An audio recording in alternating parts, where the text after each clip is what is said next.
In the old days, love was pure and true. Now it's just a show for all to view. People use it for their own gain, leaving hearts in sorrow and pain. Once a sacred bond, now just a game. Hearts are broken, never quite the same. Love used to be a beacon bright, now it's lost in the shadows of the night. Oh, how we long for those days of yore, when love was honest forevermore. But now it's twisted, tainted and cruel, leaving us drowning in an endless pool. What can we do?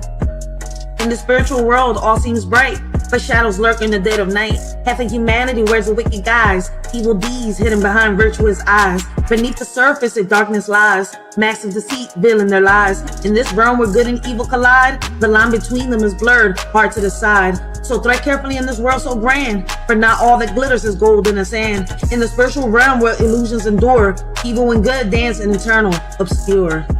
Just imagine that. Karma doesn't ask you how you want it, it just comes and take it. So be careful how you treat others on your way up the ladder, cause your way down, trust me. In a world of empty stares, fake love fills the air. Sincerity's distant glare, leaving hearts in deep despair. Truth is lost in a web of lies, hiding behind deceitful eyes. Love that fades and slowly dies, leaving us with heavy sighs. Aching souls in a loveless land, yearning for a genuine hand, but fake love rules with cruel demand, leaving us to understand. In this age of like and retweets, we've forgotten what real love truly means. It's not just about show and tell, but a feeling that makes our hearts swell. It's hard to know who's true and who's fake in a world where appearances are hard to shake. But real love is deeper than a profile pic. It's in the way that someone makes your soul click. So let's not get lost in the digital haze. Let's remember what real love truly conveys. It's not about followers or online fame, but a connection that sets our hearts aflame. In this world of make-believe, they all wear a smile, but behind the scenes, it's just a clever guys, puppets in their show, dancing in their stage. We're all just pieces of their charade. Beneath their mask of joy lies the tangled web, where secrets and deceits are carefully bred. Their lovey-dovey act is just for display. We're all caught up in their twisted play. So let's break free from this illusion so grand, and see through the facade with hearts unplanned. No longer pawns in their game of charade. Let's find our own path and not be swayed. I feel like I'm surrounded with people with strings attached to their back, waiting for their master's command. It's like when I was little, right, and I was reading Pinocchio. Every time that he told a lie, his nose grew. It's just that, in real life, their noses don't grow. Karma just catches. In the shadows we seek, a love so pure and meek, but all that's left is a ghostly echo, a memory bleak, longing for a bond that's true in this world so cold and weak, yearning for the love we knew before the all turned antique, lost in illusions of affection, bleeding like the mist, hollow hearts yearn for connection, any realm dismissed, seeking solace in echoes of the past where love truly exists, but all we find are mere reflections of what love once kissed. Amidst the ruins of our hearts, we search for something real, yet all we grasp are faded echoes of what used to appeal in this world where love has become just a commodity to steal. It's just a little food for thought.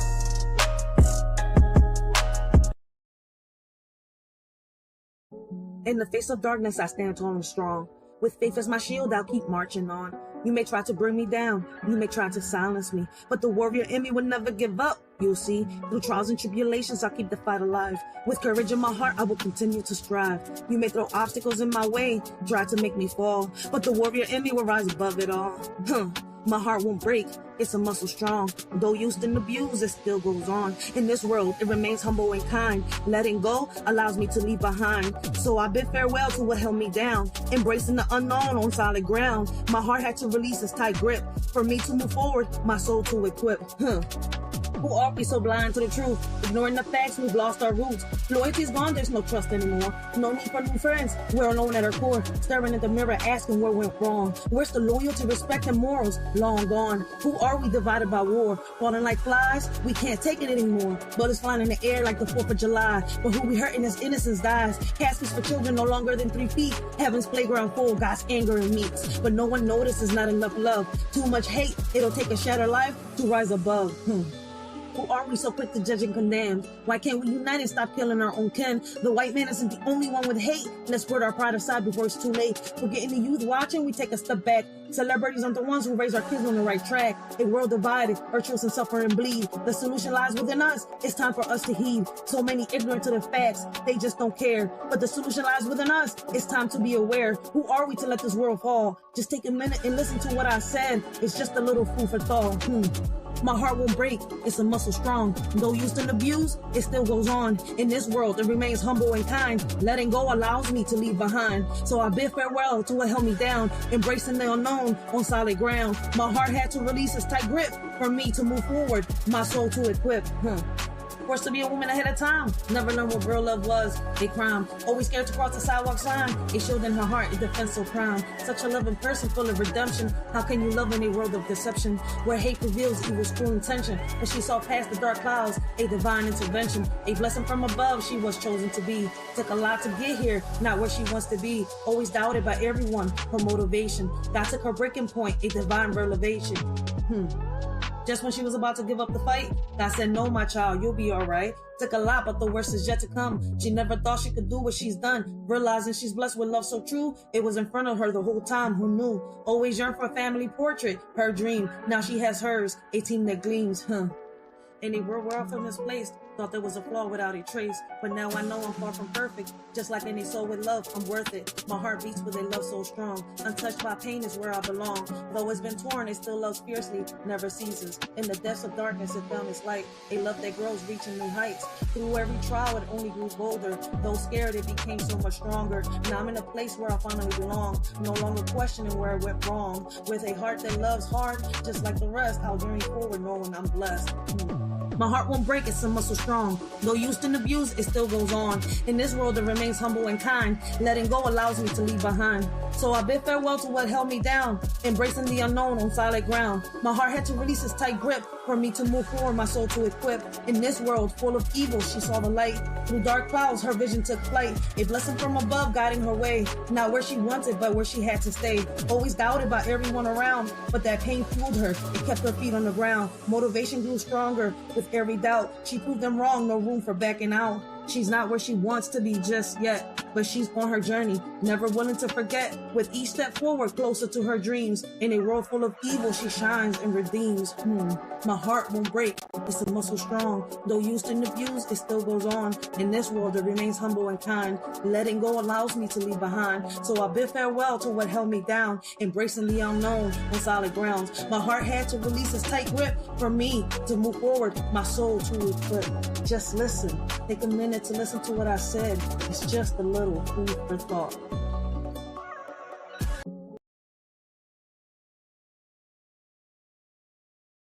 Religiously, understand the seven principles of hell. You understand the seven demons within you.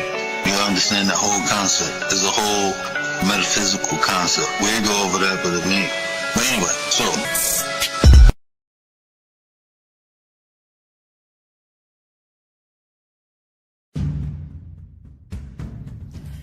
So many things going on around the world that a lot of us barely know about. So many untold stories. It is time to break free from the chains of society and be who we are truly meant to be. For 2 to 3 hours, Writers for Life is going to start a segment called Let's Talk About It, y'all. And we're going to talk about it all. Do you really know what is going on around you? Do you know what's happening? Do you know how many of our kids are going missing? Do you know how many predators are out there? It is time to come together and talk about everything that's going on. Can we make a difference? Can we make a change? How can we do it if we cannot come together?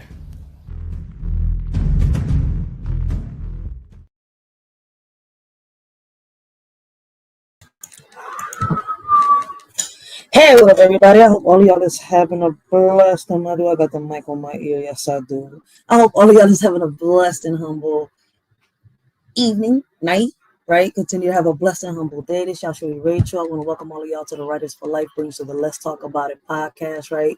Y'all know when it comes to the podcast, we talk about it all. So today's topic, right? Let's talk about it. Issues that have everyone debating from policy to people, privacy, and social media, right? Like I said, right? So many things going on around us, right? How many of us know what's actually happening around us within our communities, right? Within your own city, locally, right? Within the policies that are being passed, right? How many distractions have we had within our, thrown within our faces, right? That have distracted us from the things that are actually happening to us within our communities, to our children, right? Um, oh, let me see. I've been, different channels, different panels, right? I've had hood conversations. Y'all know we've been bringing the hood conversations to YouTube, right? So I got so many topics, right? We got controversial conversations, right? I've had so many questions been asked, right? So many videos being DM'd to a shorty, right? Starting from Senator also Brooks calls out RFK for the vaccines, right? I don't know what y'all think about, what RFK has said about the vaccines. Let me see if I got a little video right here, right? Well, let me see. We got 10 controversial conversations, right? Because my DMs is full. All right. So what I decided to do was go out here, do a little research. I've been doing that. I did that all night last night, right? I fell asleep watching Word and researching too. I mean, watching Word, watching the replay of Word, right? Because I missed a lot of his live the other day. So I was catching up to that. But we got RFK gets called out for speaking on autism. Y'all know Shorty speaks a lot about autism, right? I bring a lot of awareness. What RFK said about autism, yo, that shit is shout out, right?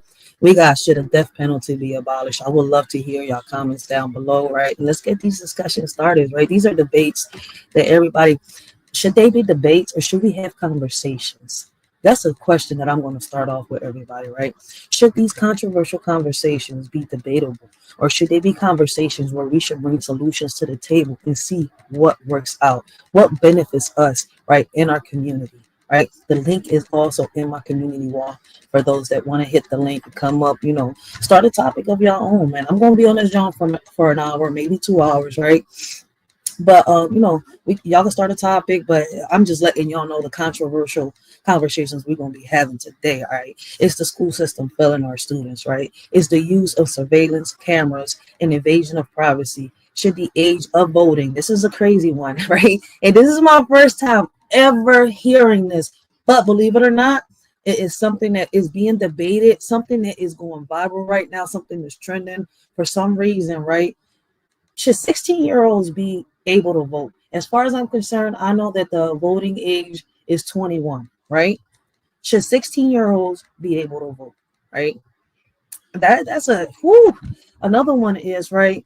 Should voting only be allowed to people of high authority and parents? Right? And we're going to hit these topics little by little, right? I'm mix it up a little bit. We might not be able to hit these topics today, but we might, it might take us, a few lives to hit all these topics. But when I searched up online, as far as I'm concerned, it's 195 controversial conversations, right, being debated right now, right? It's not just these 10 that I am bringing up right now. This shit is crazy, right? Should parents and people of high authority be the only ones who vote, right? Is social media beneficial or harmful to society? And should the government regulate social media? All right. So these are going to be the topics that we're going to be touching today. The link is in my community wall. I will leave it in the chat down below, right? But it's only been a few people that are able to hit the link in the chat. So we'll see how we go about that.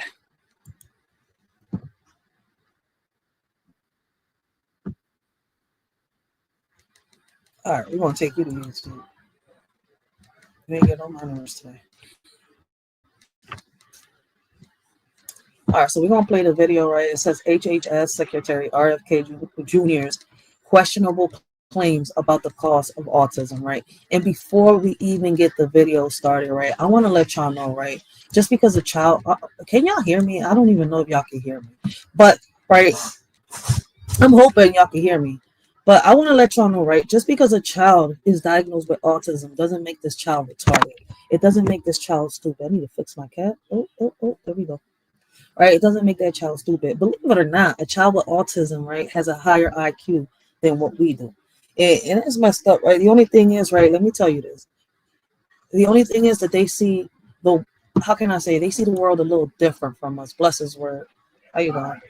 What up, though? Can you hear Good. me okay? What up, dude? Wait, you can see my face even more. Hold on, I gotta fix this cap. What up, though? Nothing, man. I wanted to, there's a couple things you said. I don't know what you starting off with, but that I mean, whole debating thing with the internet, man. Uh, most, random it out. like, I came from, like, when I debated in high school, I didn't do it in college or nothing like that, but there's a certain structure you used to. And I think when you do it right, you can get information out, you can get understanding, but the way they do it on the internet is just who's more charismatic or who's more convincing.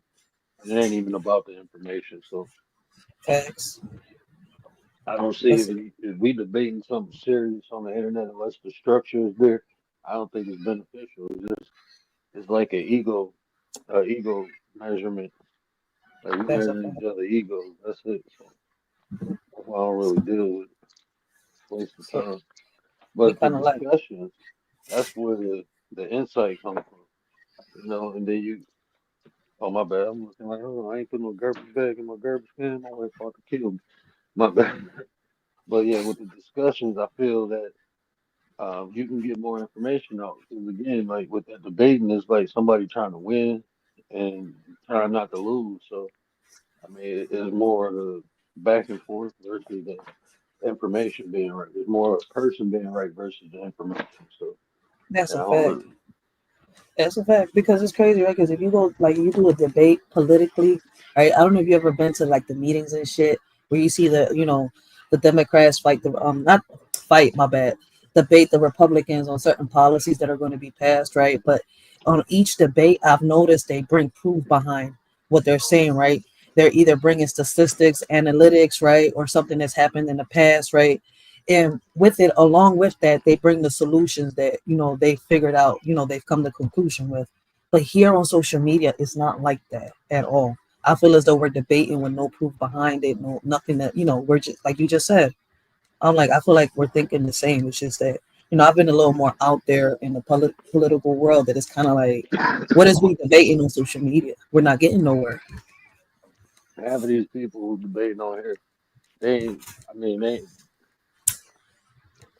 It's no most of them debating. are talking from a position of non-experience too about a lot of these topics. You know, so I mean, Facts. when it's and then like I said, there's no sources, no sites, no citation. There's nothing.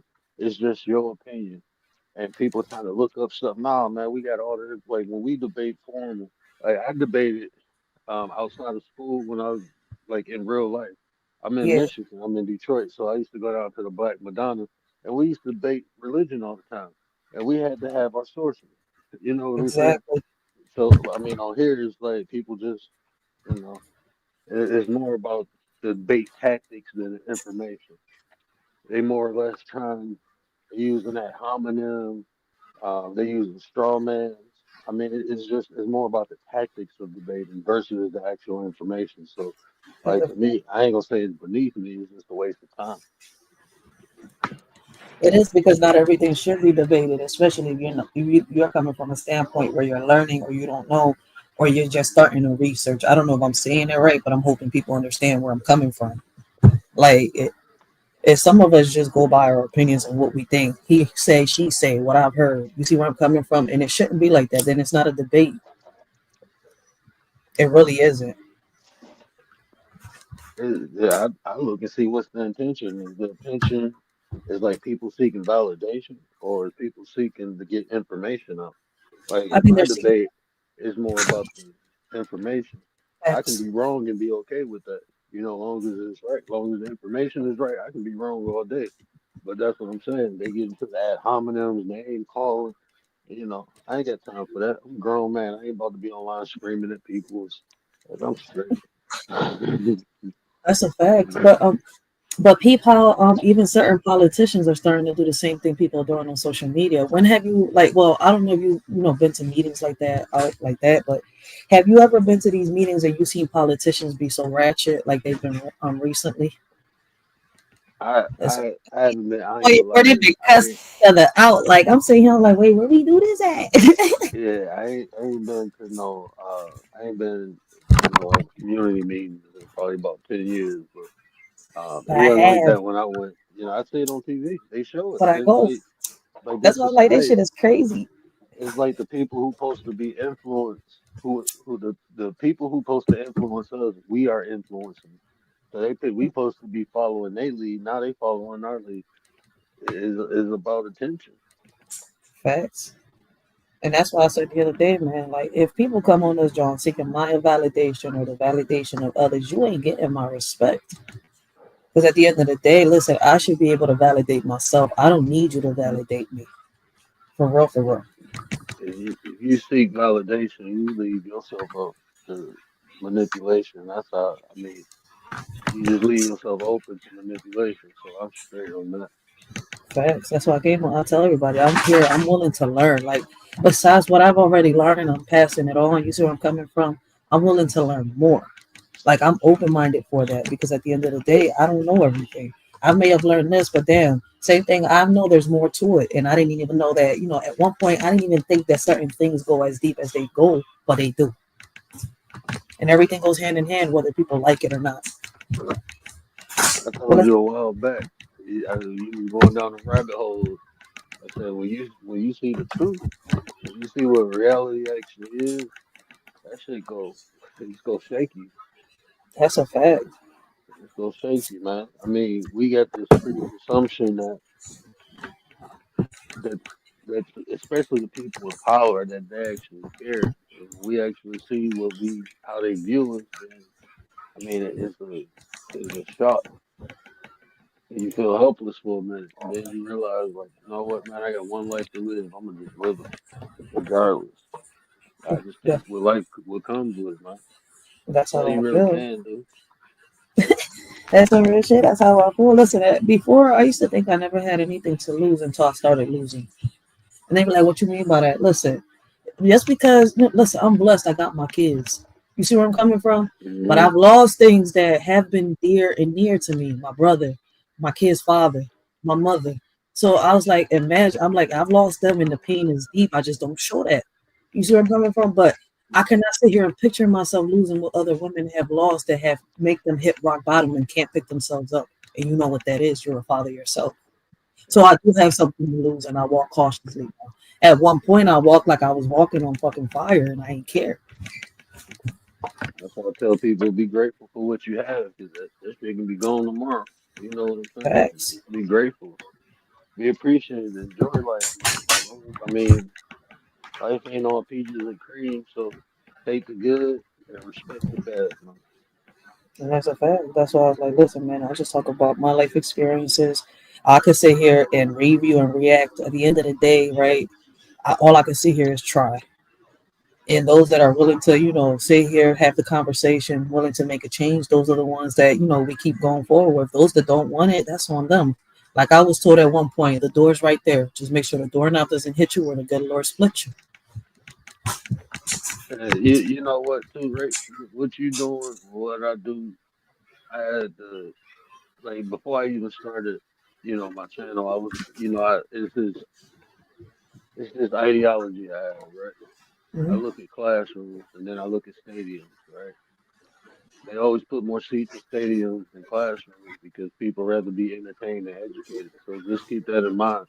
That's a fact. No matter how many people in your chat, how many views you get, you educate, man. So there's always gonna be more people looking to be entertained and educated. So that Oh is yeah, I what it think is. that. Because like I tell people, right? I like being entertained. I ain't the entertainer, but I do come on here and educate. That's why I listen. Like I told you, but like I tell people, right? I don't just say that to one person.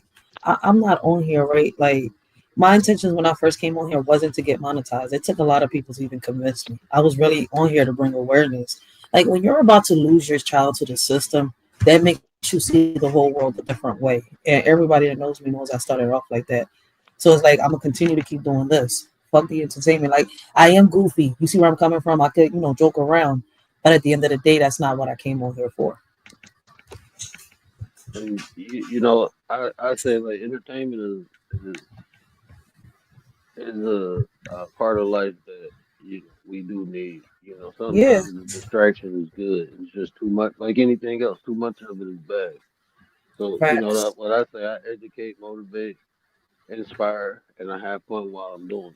So I try to Exactly. blend some entertainment in there. 'Cause you don't want to be all serious all the time. So No, I have fun. Life you supposed to have but with, fun. that's a fact. But with me is, how it comes. You see where I'm coming from? I'm gonna bring the awareness, right? And then if the entertainment comes, it comes. At the end of the day, and I Hmm. notice that we both do the same thing. We come, we bring the knowledge, right? We give out the awareness, and at the end of the day, before we end the live, what we end up doing is goofing around and joking around. That's why we open up these platforms for. But at the end of the day, I want to hear your perspectives. I want to hear your opinions, and once we get, getting all that out, let's joke around. Let's have some fun. But if we're going to talk about it, let's talk about it. It's not straight off to the jokes and games and shit like that, like people think. Yeah, yeah, this Like, it's serious. But the death penalty topic, I ain't really, I don't really do the politics, so I just sit back and, I stay in my lane. I'm not, a politic guy, but so, as far as that death penalty though, I mean, I don't think it should be abolished. I think it should be reformed. I think we need better. Uh, I think we need better policies in place. oh, you 'Cause you ain't wrong. you see people years after they've been executed, exonerated, and it's like you eliminating people who were innocent. So the system need to be improved, but I think it acts as a deterrent, more than a punishment. Like, but people will break laws regardless. There's always gonna be somebody willing, to go, cross that line. But I mean, I think in society today, especially today's society, I think it's necessary. I just think we need better policies in place to make sure we execute the right people. That's true. Let me see. I think I have the video. My 33 brother in the chat, Mr. Gary, busted down. Fine, what it do, what a business is, nah. Blessings, blessings, Gary. Blessings. Hold on a second. Let me find this.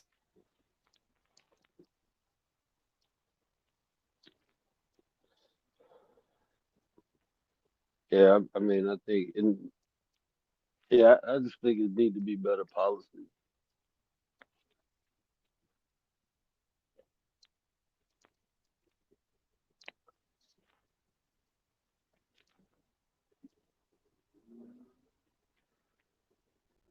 I think she said, hold on.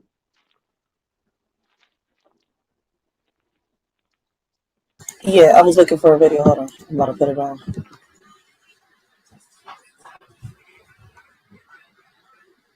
Because I think the bull was breaking it down, right? They had this little live. I'm trying to find the video again, and I think I lost it because I was going to react to it. They were talking about the death penalty being abolished, and this white bull was heads on it. These things that shouldn't exist, but the bull was talking about it being reformed. About, but I get both sides. But at the end of the day, it's like either way, like the death penalty is there, and the ones that have been proven that the death penalty should be given to, it doesn't be given to. They give it to innocent people. That's the crazy part about it. So I understand where you're coming about the reforming the death penalty policy, the law at that.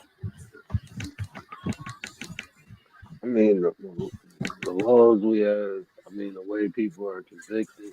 Like, I just, like, for me, it's a misrepresentation when they say you will be judged from your peers, and then you got somebody black being judged by people from the suburbs. They don't understand the strife that people go through in the hood unless they came from there. I mean, when you say peers, They should be your peers. That's just how I feel about the law.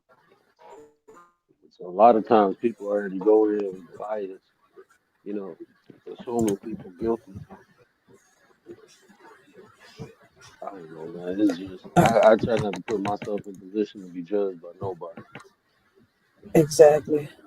Let me see. I can't find the video I was looking for, but I'm gonna put this one on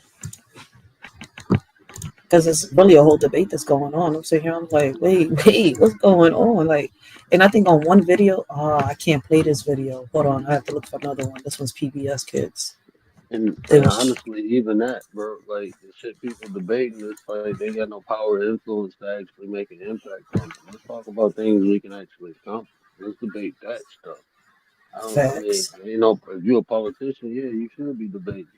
I mean, if it come up for vote, like if something is on the ballot and that, then we can debate that, you know, because that's something that we can, you know, actually have an impact on.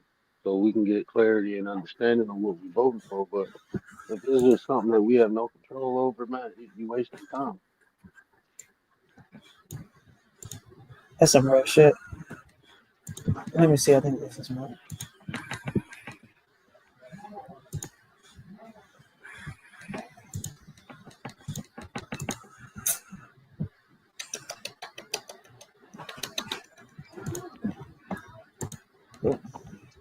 Did y'all able to see that? Yeah, it's popped up.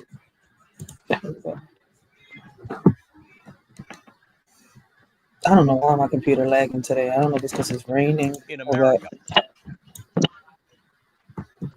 5 executions were carried out this week across 5 different states, reigniting an old debate over capital punishment in America. It's the first time in over 20 years that this many executions have taken place in a single week.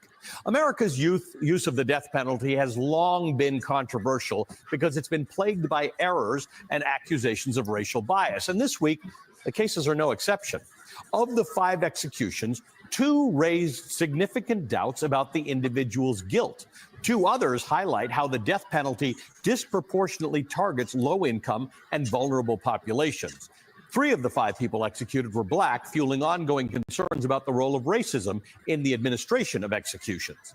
Now, despite the death penalty's troubled history, Donald Trump has called for a radical expansion of its use. His proposals are especially alarming given his frequent threats to go after his enemies and political opponents if he returns to power. Abraham Bonowitz, the executive director of the group Death Penalty Action, warns that Trump's plans should be, quote, deeply concerning to everyone. Trump has said he wants to execute U.S. military leaders and other U.S. government officials who opposed his off-the-rails and treasonous agendas. Someone needs to remind him he is running for president of the United States, not North Korea. Wait, why does all this lead back to freaking Trump? Am I tripping? And that is his stance on things, right? I mean, people like bold people, but that shit radical to me. You wanna who go against the like, bro, you here for 4 years, man. You ain't that important. This is crazy. Wait a minute. Like, Yeah, okay, so the debate, I thought Kim it was, Jong Un. Yeah, like nah, bro, you here for 4 years, man. You wanna execute people who don't agree with you? Like, come on, now, man. You wild, bro. I You thought that it was wild. gonna, yo, okay, so that's the only reason it's dangerous. I thought he was gonna come bring up the poverty and all this shit. No, but he's saying like the if you look at crimes, right? Different people in different classes commit different types of crimes. And I mean, murder is, you know, unaliving. My bad. But unaliving, you know, is a huge one. But what they saying is like they feel the requirements for the death penalty targets lower income people. Which I mean, I don't know what all you can get executed for. I ain't trying to figure out, man. That's why I don't even deal with people like that. I ain't dealing with people that I ain't doing that, bro. I'm I straight. mean, the death penalty is meant for people that unalive, other people and stuff like that. So it's kind of like, this is why I'm saying, like, even, in a situation of serial rapists, it has been offered before. And I think in a couple of cases have been, fulfilled. But, they're saying that a lot of people have been guilty, sent to the death penalty apparently, is more people from poverty, and they're saying it's more blacks than anything. So I'm sitting here like, oh, okay, I didn't even know that. I just thought that, if it's a policy, right, and it's a law, then if somebody takes the innocence of somebody, then the death penalty. That's the But you, requirement. If they but found guilty. you got to look at it like this too. People with money can hire good lawyers. So a lot of those times, people, a lot of people, and they got money, they get that good lawyer, they get lesser charges. If you got a public defender, you ain't go. You You're know what I'm screwed. saying? Yeah, you Yeah. screwed if you did it or if you didn't. You know what I'm saying? But then that leaves more people that are really meant to be, boom, in a casket, walking, or with a lesser charge. I That's mean, the whole problem with that. That's crazy. This is a debate right here. Wait a minute. But shit, because there's too many pros and cons to this, and there's too many that's what I'm cons to the saying. pros.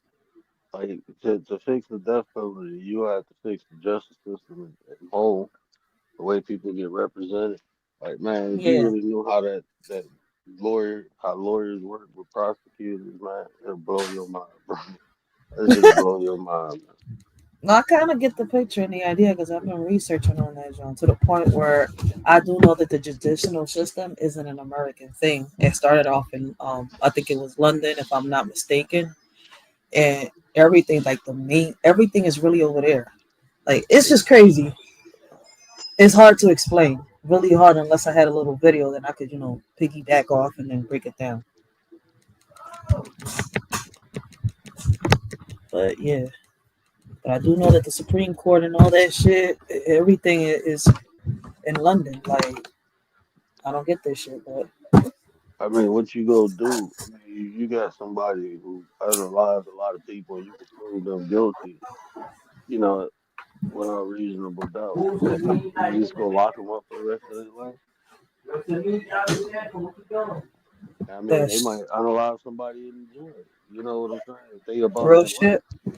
You know, if that, I mean, it's some people, it's psychopaths Shit. out here who don't care about life. They don't care about their own life, so let alone anybody else. So any opportunity they get, they gonna hurt people.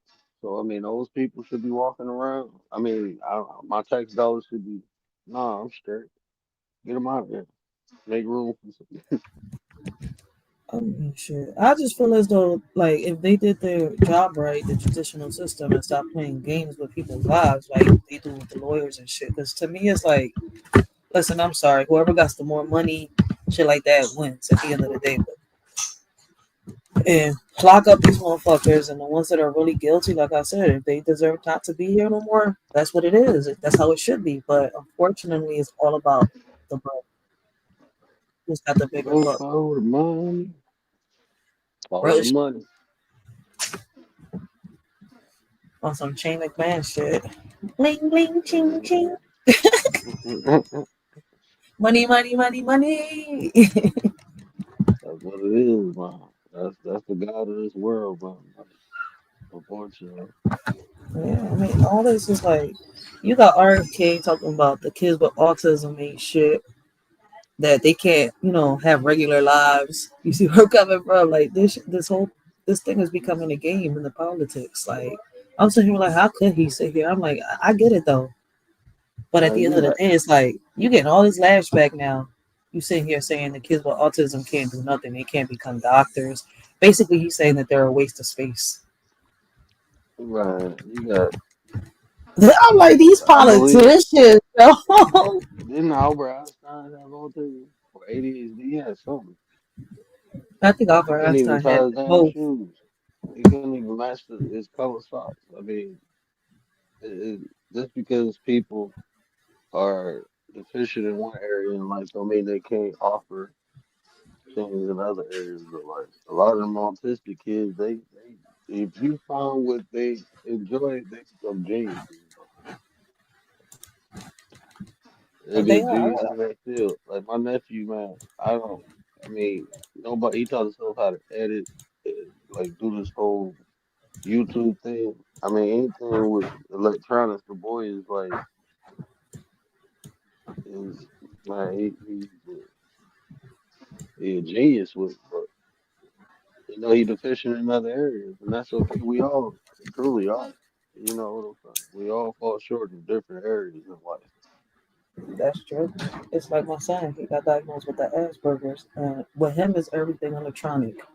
Not listen. It's not mechanics. It's not nothing else. It's got to be electronics, computers, games, shit like that. He's into. He likes developing little games, making computers and stuff like that. Coding. He's into that. So it's like crazy, and it's his save zone. You just got to be cautious. And even though now that he's like trying to, start his own life and stuff like that, at the age of 18 with autism, right? He wants to work. He don't want to depend on a check. He says it, right? And that's because of the way that I've raised him. He wants to work. He don't want to depend on that job. He wants to live a life. He said, I want to, get a house, pay some rent. I do not want a health aid. He said, I want to do it on my own. So it's kind of like, okay, I gotta let him do it. Because if I baby him or keep telling him he can't do this, then in his head he's not going to be able to do it. That's why I never did that. Is that Rashid? How you say her name? What up, though? Blessings. Are you saying what up though over there? I was like somebody else came in.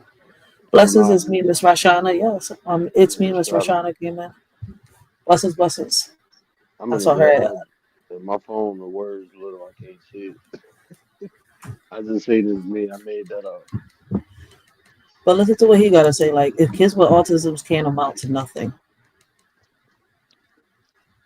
The nation's top health official, Robert F. Kennedy Jr., doubling down on his claim that there is an autism epidemic. Year by year, there is a steady, relentless increase. The Health and Human Services Secretary pointed to the CDC's own data, showing autism prevalence increased from 1 in 158-year-olds in 2000 to 1 in 31 in 2022. Then he offered his own theory for the rise without proof. This is a preventable disease. We know it's an environmental exposure. It has to be. Genes do not cause epidemics. Dr. Zach Warren, one of the authors of the CDC report, says there is no one answer, but the best science so far points to genetics. We have data that a certain percentage of some types of autism can be clearly explained by genetic differences. We have other evidence suggesting that actually it's the complex interplay of environmental factors and all of those things that can influence brain development that we'll need to understand as well.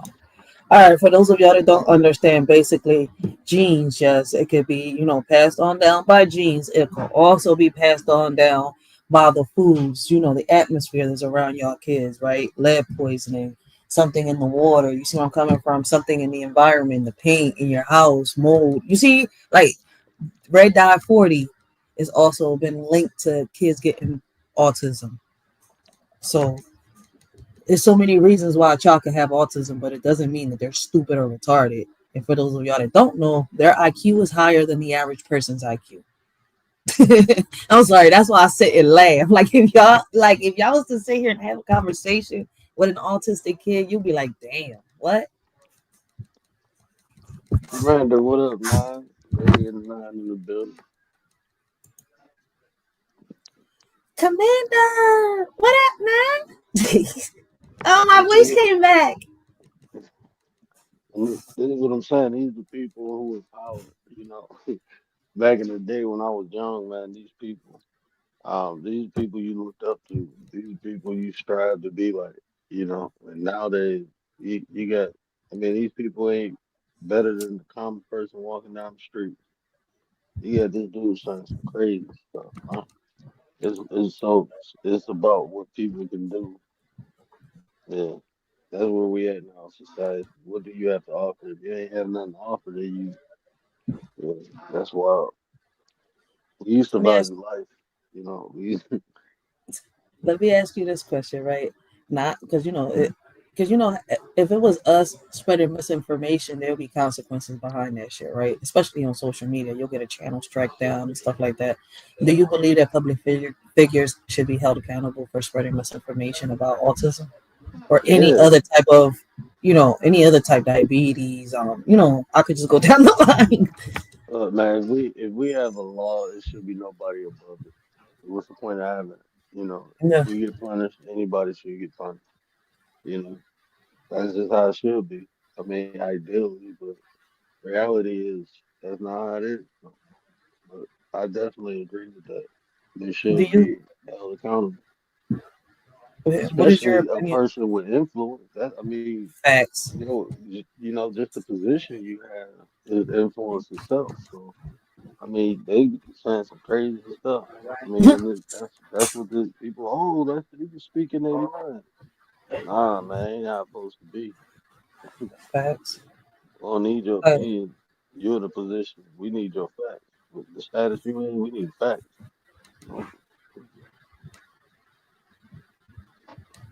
let me ask everybody, right? Even word. Do y'all believe that autism is an epidemic or just better diagnosed today with say science and medical, how can I say, physicians? I mean, it's definitely that's why you got people in their 40s and 50s getting diagnosed with autism. You know, So I just don't now think it's a getting diagnosed. It ain't no epidemic. It's just they ain't know what it was when they first started. they really Encountering it. didn't. Listen, in 2000 and let me see, when was it? In 2009, right? I mean 2006 when my son was born, my firstborn was born, right? Between the period of him being born and him turning the age of 1, right?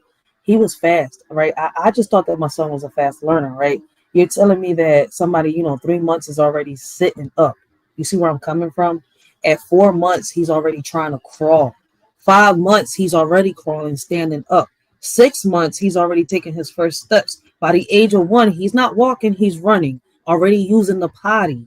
You see where I'm coming from? He's already Hmm. talking at 6 months.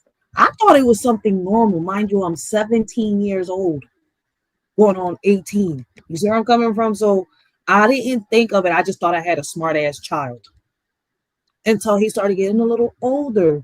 And the issue started, the issue started happening with, him being in his own little world. The only thing that drew his attention was electronics. He was building things at a young age. You see where I'm coming from? Like he was 5, 6 years old when this little boy tells me, "Mom, do you know that in order for you to make money, you have to have money?" I said, "What?" I didn't understand that until one day I hit rock bottom and I wanted to start my business. I said, "Hey, wait a minute. A 6-year-old told me in order to fucking make money, you have to have money." I didn't get it. I didn't get it. Then somebody else came. He's like, "What did he say to you?" And they broke that shit down. I was like, "What?" And it's that my son loves math. He's into numbers. He's into all that shit.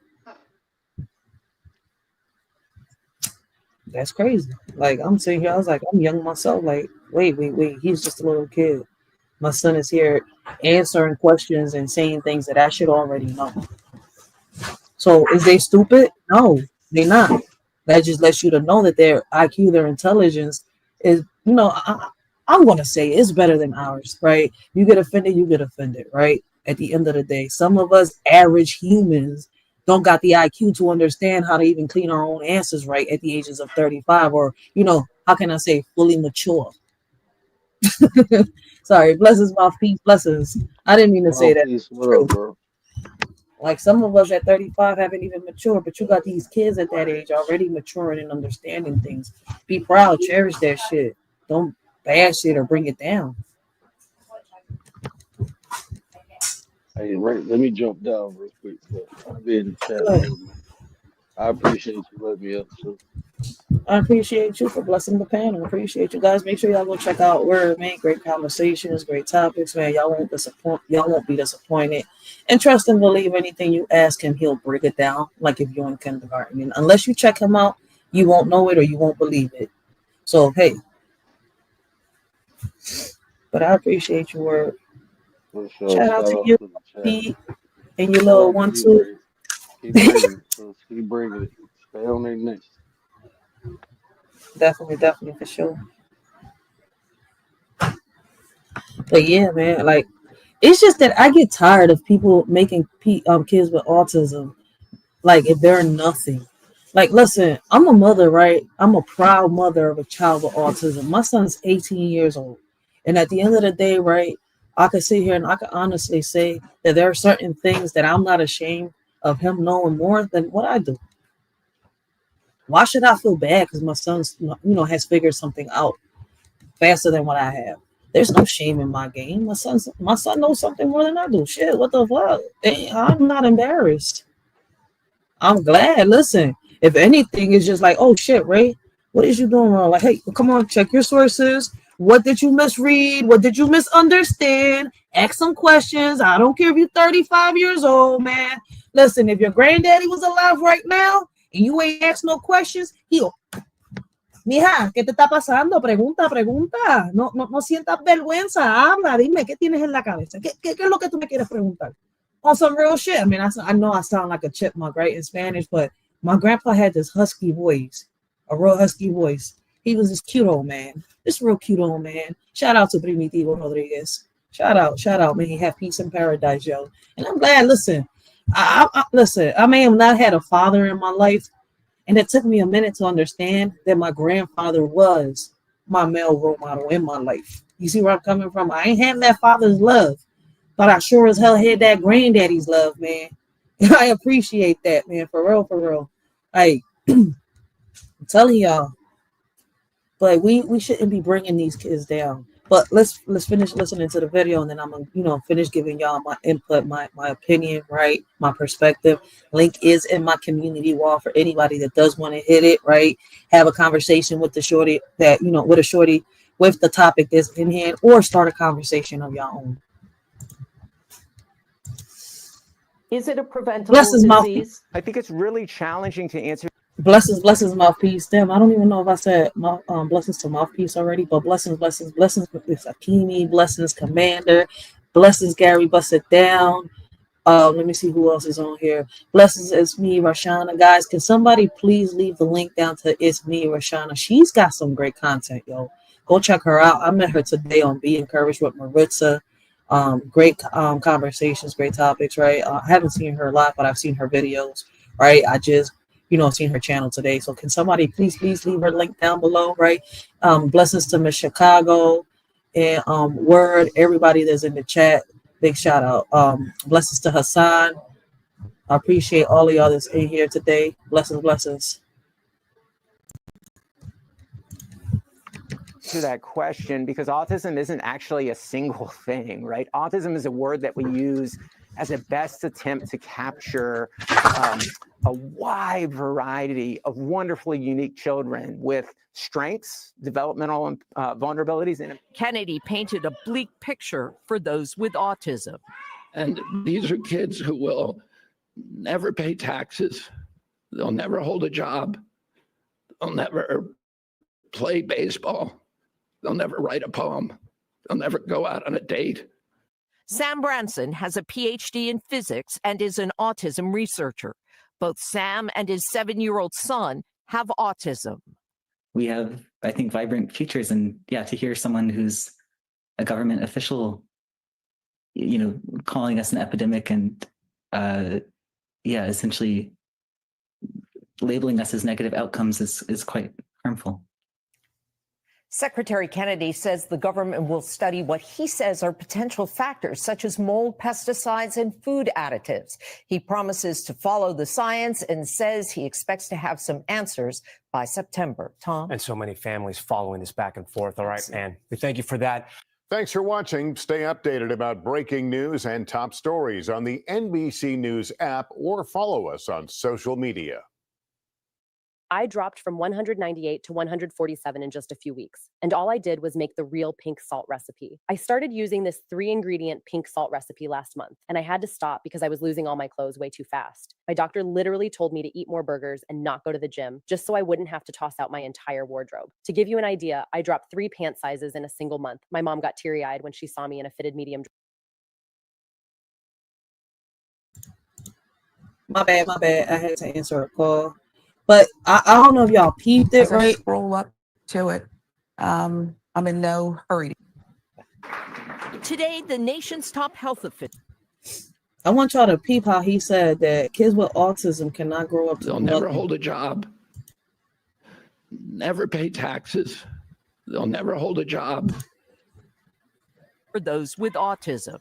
And these are kids who will never pay taxes. They'll never hold a job. They'll never play baseball.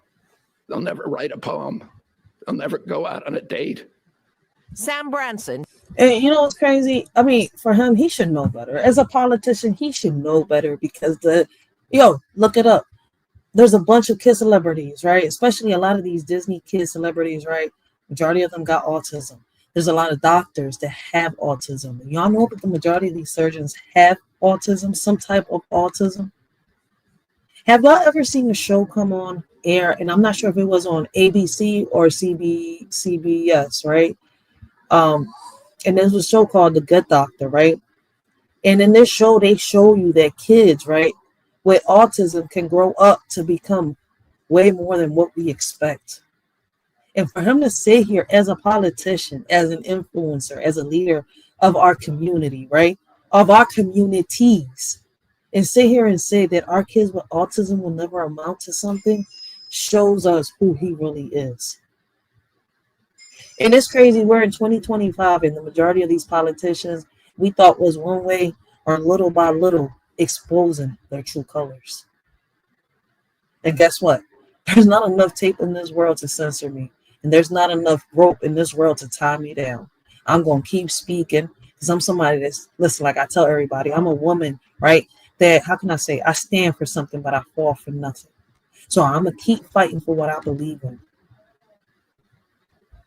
I have a nephew. It's me, Rashana says, I have a nephew who is 13 now, but he has been more knowledgeable than me since he was about 5 or 6, straight A student. I seen that. Okay, my bad. Mouthpiece says, I've seen that before also. And that's crazy. But listen, these kids with autism are not slow. They're not dumb at all. If anything, they're very smart.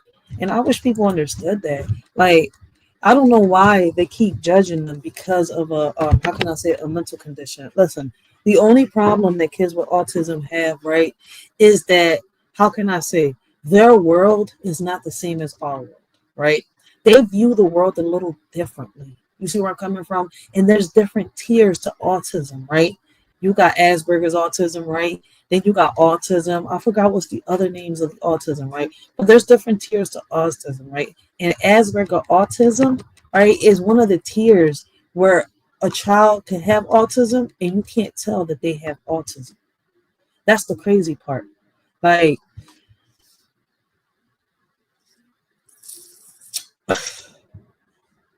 I'm going to put it like this. My son, 18 years old, has Asperger's autism, right? And you cannot tell that he has autism unless you're having a conversation with him, right? And it's crazy that little by little, the same way that his psychologist told us, little by little, he's outgrowing the, when you're talking sarcastic to him, that he misunderstands you, right? When you're making jokes, he doesn't understand. You see where I'm coming from now? That he's 18, little by little, because of him work and, going out into the different types of atmospheres, trying to do different things, right? He's kind of outgrowing the Asperger's autism. You see where I'm coming from? And I'm glad. Is he going to completely outgrow it? No. But little by little, he's going to learn how to deal with his situation, with what he has. And he's not going to fall. He's going to understand what to do, right, and how to deal with things. I want to make sure that he completely understands everything, right, to the point where that when I'm not here, right, he doesn't have to depend on me. And it is possible. I've seen plenty of mothers, I'm going to put it like this.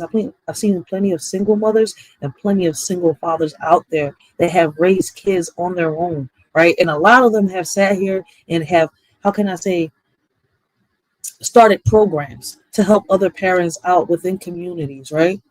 With their kids, how to deal with them, to put them in programs while they're still in regular school. Me personally, I'm one of those parents, right, that think that to sit here and put a child that has autism or any type of mental health disease, right, in one school that just deals with that, no, they have to come out here into the real world, right? You see where I'm coming from? And experience everything that's out there in order for them to get used to it. We cannot hide them. We cannot, how can I say, sugarcoat things. We got to treat them like they're normal kids. See, the same way they have to get adjusted to our world, we have to get adjusted to their world. And a lot of people fail in that department. All right, guys, give me 1 second. I'll be right back. Let me put something on. If I knew then what I know now, sometimes I wonder, would I be the same or would I be different? A shorty still believes in fairy tales and imagination that lasts forever. Sometimes I wonder if I turn back the hands of times, fix my mistakes, will things change? Oh Lord, guide me through this journey of life, help me see the light through all the pain and strife. I wake up in the morning feeling lost and alone, wondering if life's worth living or if I should grab the throne. The weight of the world on my shoulders is hard to bear. I see no change, it's like nobody cares. I look in the mirror, see a stranger staring back, lost in the world that's spinning off track. I ask myself, is this all there is, or should I give up and let the darkness win? I see no change, just the same old game. Wake up in the morning, I ask myself, is life worth living, or should I blast myself? I see no change, just the same old pain, but I know deep down, I gotta break these chains. Sometimes I wonder if I turn back the hands of time, fix my mistakes, will things change? Oh Lord, guide me through this journey of life, help me see the light through all the pain and strife. If I can go back in time, tell my younger self it's gonna be fine. Embrace the challenges, let your light shine. You'll grow and learn, just give it time. Hey young me, listen up, don't be afraid. Life's a journey, mistakes will be made. Chase your dreams, don't let them fade. Believe in yourself, you'll make the grade. Don't stress about what others say. Stay true to yourself every day. Love deeply, laugh often. Don't delay, cause in the end, it's how you play. Be kind to others along the way. Spread love and positivity each day. Don't worry about what they may say, cause your uniqueness is here to stay. Sometimes I wonder if I turn back the hands of times, fix my mistakes, will things change? Oh Lord, guide me through this journey of life, help me see the light through all the pain and strife. If I can meet my younger self, I tell her not to be afraid, that courage will be her wealth and bravery will never fade. Don't fear the challenges ahead, for you'll face them head on. Your inner strength will dawn. You'll grow up to be a warrior, standing tall, unafraid and strong. A parent, a role model, and inspired, fighting for what's right all along. Sometimes I wonder if I turn back the hands of time, fix my mistakes, will things change? Oh Lord, guide me through this journey of life, help me see the light through all the pain and strife. Looking back on all the roads I've traveled, regrets and lessons learned along the way, but still holding on to hope and faith that with God's grace, a brighter day will come our way. I see no change at all. I'm stuck in this cycle, feeling so small. I ask myself, is this all there is, or should I just end it all with a final kiss? I try to stay strong, but it's getting harder each day. The pain and the struggle won't seem to go away. I'm tired of the lies, tired of the deceit. I see no change, just defeat after defeat. I wake up in the morning feeling lost and alone, wondering if life's worth living or if I should grab the throne. The weight of the world on my shoulders is hard to bear. I see no change, it's like nobody cares. Deep down I know I must fight, I won't let the darkness consume me. I'll shine my light, I'll rise above the pain, I'll break free from these chains. I'll find my purpose and I'll make a change. Sometimes I wonder if I turn back the hands of times, fix my mistakes, will things change? Oh Lord, guide me through this journey of life, help me see the light through all the pain and strife. Sometimes in life we make so many mistakes, and we think that when we fall, we're not able to get up. We listen to those that, talk in our ear, tell us that they, are there for us. And at the end of the day, what's crazy? A friend ain't nothing but $1 in your pocket. Family is what you make of it. Family is not who you're born into. Alright? So we need to pick ourselves up and do what we gotta do. Life is not for you to sit around and wait for Superman to come and save you. Only you can save yourself. Just like that.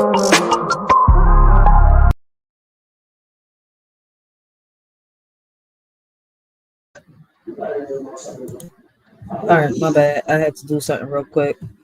Yo, my hat has messed up my hair, but I ain't taking this shit off. I ain't taking the job off. Alright, we're about to hit, right? This is some of the, how long have I been on this job? Alright, we hit an hour. I thought I was like, damn, did I go past the 2-hour mark? Shit, I'm not trying to. Not today. And I don't care if I have to do a part 2. That shit, part 2, give me more time to come up with, not come up, but shit, there's more controversial debates on this job, man. It'll, it'll give me time to, how can I say, prepare, right? To write questions, right? to write down questions and come up with another title. Shit. But let's go with this video right here, right? This is, this is more down my lane, right? Y'all know that I speak more on a, wait, before I get into this topic, right? Before we get into the school debate, is the schools failing our children, right? This is one of the debates that's trending right now, right? That's going viral. Instagram, TikTok, Facebook, YouTube, right? And not just on YouTube, but the news, right? We got news talking about it. When you go, I don't know if y'all visit y'all town hall meetings, right, and stuff like that. Yes, this is something that is being talked about in the town hall meetings. I don't know what your local town hall meeting is at, but I'm from North Philly. Welcome to North Philly, baby, right? A shorty is from North Philly, the Hunting Park area. So my town hall meetings is in downtown. I mean, it normally is in downtown in every, local city or state, right? But over here is in downtown. I go when I can get a chance to go, right? I'm not gonna sit here and lie, but I do attend the meetings. I go more to the community meetings and stuff like that. But the town hall meeting is somewhere where I do have to sit here and bring this petition in, right? And guys, if y'all have not changed this petition, if y'all have not signed this petition, please do so. Help us shorty out, right? We're trying to get cameras into our schools, deeper backgrounds into our for our teachers, not just the teachers, but principals, counselors, security guards, right? Take the time, read the petition, right? If you have an area code, if you have a zip code, right, you are able to sign this petition. Let's be the voice that our kids need, right? Can we change these policies? Yes, it's possible, right? I have videos uploaded on this channel where I've shown y'all in community meetings where I've spoken to, parents, right, about these cameras, right? This is a brand new petition, right? Because the other one was going on for too long before my voice got heard. Shorty's voice got heard in 2024, right? And I've been trying to get cameras in these schools since I think it was since 2018, if I'm not mistaken. That's how long I've been trying to get cameras in these schools. My daughter's school here on Erie Avenue in the Hunting Park community, right, of North Philadelphia, is going to be one of the schools where they start putting cameras in, right? A lot of parents coming together have already been the reason why we got cameras in school buses. The reason why in a lot of places we got this app called Class Dojo, right? And within this app, right, you could see the classes between kindergarten through third grade, I think it is, right? The teachers, they got certain, you can see the videos. Certain classrooms got a camera where the parents could check in to see what's happening in the classrooms, right? We're in 2025, right? Already, there's so many things happening within our schools. We need to be the voice. People keep saying, oh, this can't be done. Oh, cameras can't be put in the schools because of this. Answer this one question. Why should we give complete strangers, right, complete privacy with our children, right, from 5 to 8 hours, right, out of 5 days of the week? And there's things happening in these schools, right, from teachers bringing in drugs, alcohols, from teachers having sexual relationships with our students, right, to kids committing suicide, from kids, bullying each other, right? From kids doing so many things, right? And guess what? It leads from the school outside to the school, right? Kids hurting each other, unaliving each other, committing suicide once again, right? Oh, but it's not our fault because it happened outside of the school. No, but it started in here.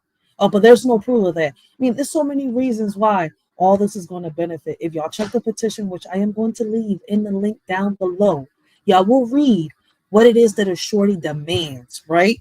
Now, once I reach enough signatures, right, in this petition, I can go to town hall. I can speak up, right, in the behalf of everybody that doesn't want to come up to the, town hall meetings and stuff like that. I don't mind, right, coming up there, speaking up, giving my opinion, giving my perspective. But I do need this backup. You see where I'm coming from? I need to show them that I'm not the only parent that is sitting here fighting, that is concerned, that is worried about what is going on within our schools, right? With our kids' safety. right? It's not just a problem with the curriculum and what's happening in our schools. It's not just a problem of our teachers being underpaid. It's a problem that they're not following the policies that they should be following, right? They're not enforcing these policies, right? And we're having issues and we're having problems within these schools. But guess what? The school is not the only place, right? We're having these issues within the politics, right? We're having these issues within the medical, right? Within the schools, within the jobs, in so many places we're having these problems, right? Is the policy the problem, or is the enforcing of the problem policy the problem? Because the system is not broken. The people within the system is who is fucking up everything. I'm gonna say it's just like this, because look, man, trying to find the right words, man, it's the people within the system that's fucking up the system. All right, the system is doing exactly what it's supposed to do. Now, do we need certain policies changed? Yes, we do. But at the same breath, either whether we put new policies or keep the old policies, these policies still need to be enforced. It doesn't matter where we at. And that's the problem that we're having. Also, not enough parents coming together within these meetings, school meetings, school board meetings, community meetings, town hall meetings. Parents want to change, parents need to come together, right? Which, and after this video, is going to lead to the topic of, should 16-year-olds be allowed to vote? Should parents and people of higher authorities be the only ones that can vote, right? And in 1 second, right, we're going to get into the topic. Hold on, wait, let me put this in real quick. Wait, while I'm writing this down, give me 1 second, guys, so I don't bore y'all and I don't mix myself up in my head either, all right? Give me 1 second, give me 1 second. I apologize. In the face of darkness, I stand tall and strong. With faith as my shield, I'll keep marching on. You may try to bring me down, you may try to silence me, but the warrior in me will never give up. You'll see, through trials and tribulations, I'll keep the fight alive. With courage in my heart, I will continue to strive. You may throw obstacles in my way, try to make me fall, but the warrior in me will rise above it all. My heart won't break, it's a muscle strong. Though used and abused, it still goes on. In this world, it remains humble and kind. Letting go allows me to leave behind. So I bid farewell to what held me down. Embracing the unknown on solid ground. My heart had to release its tight grip. For me to move forward, my soul to equip.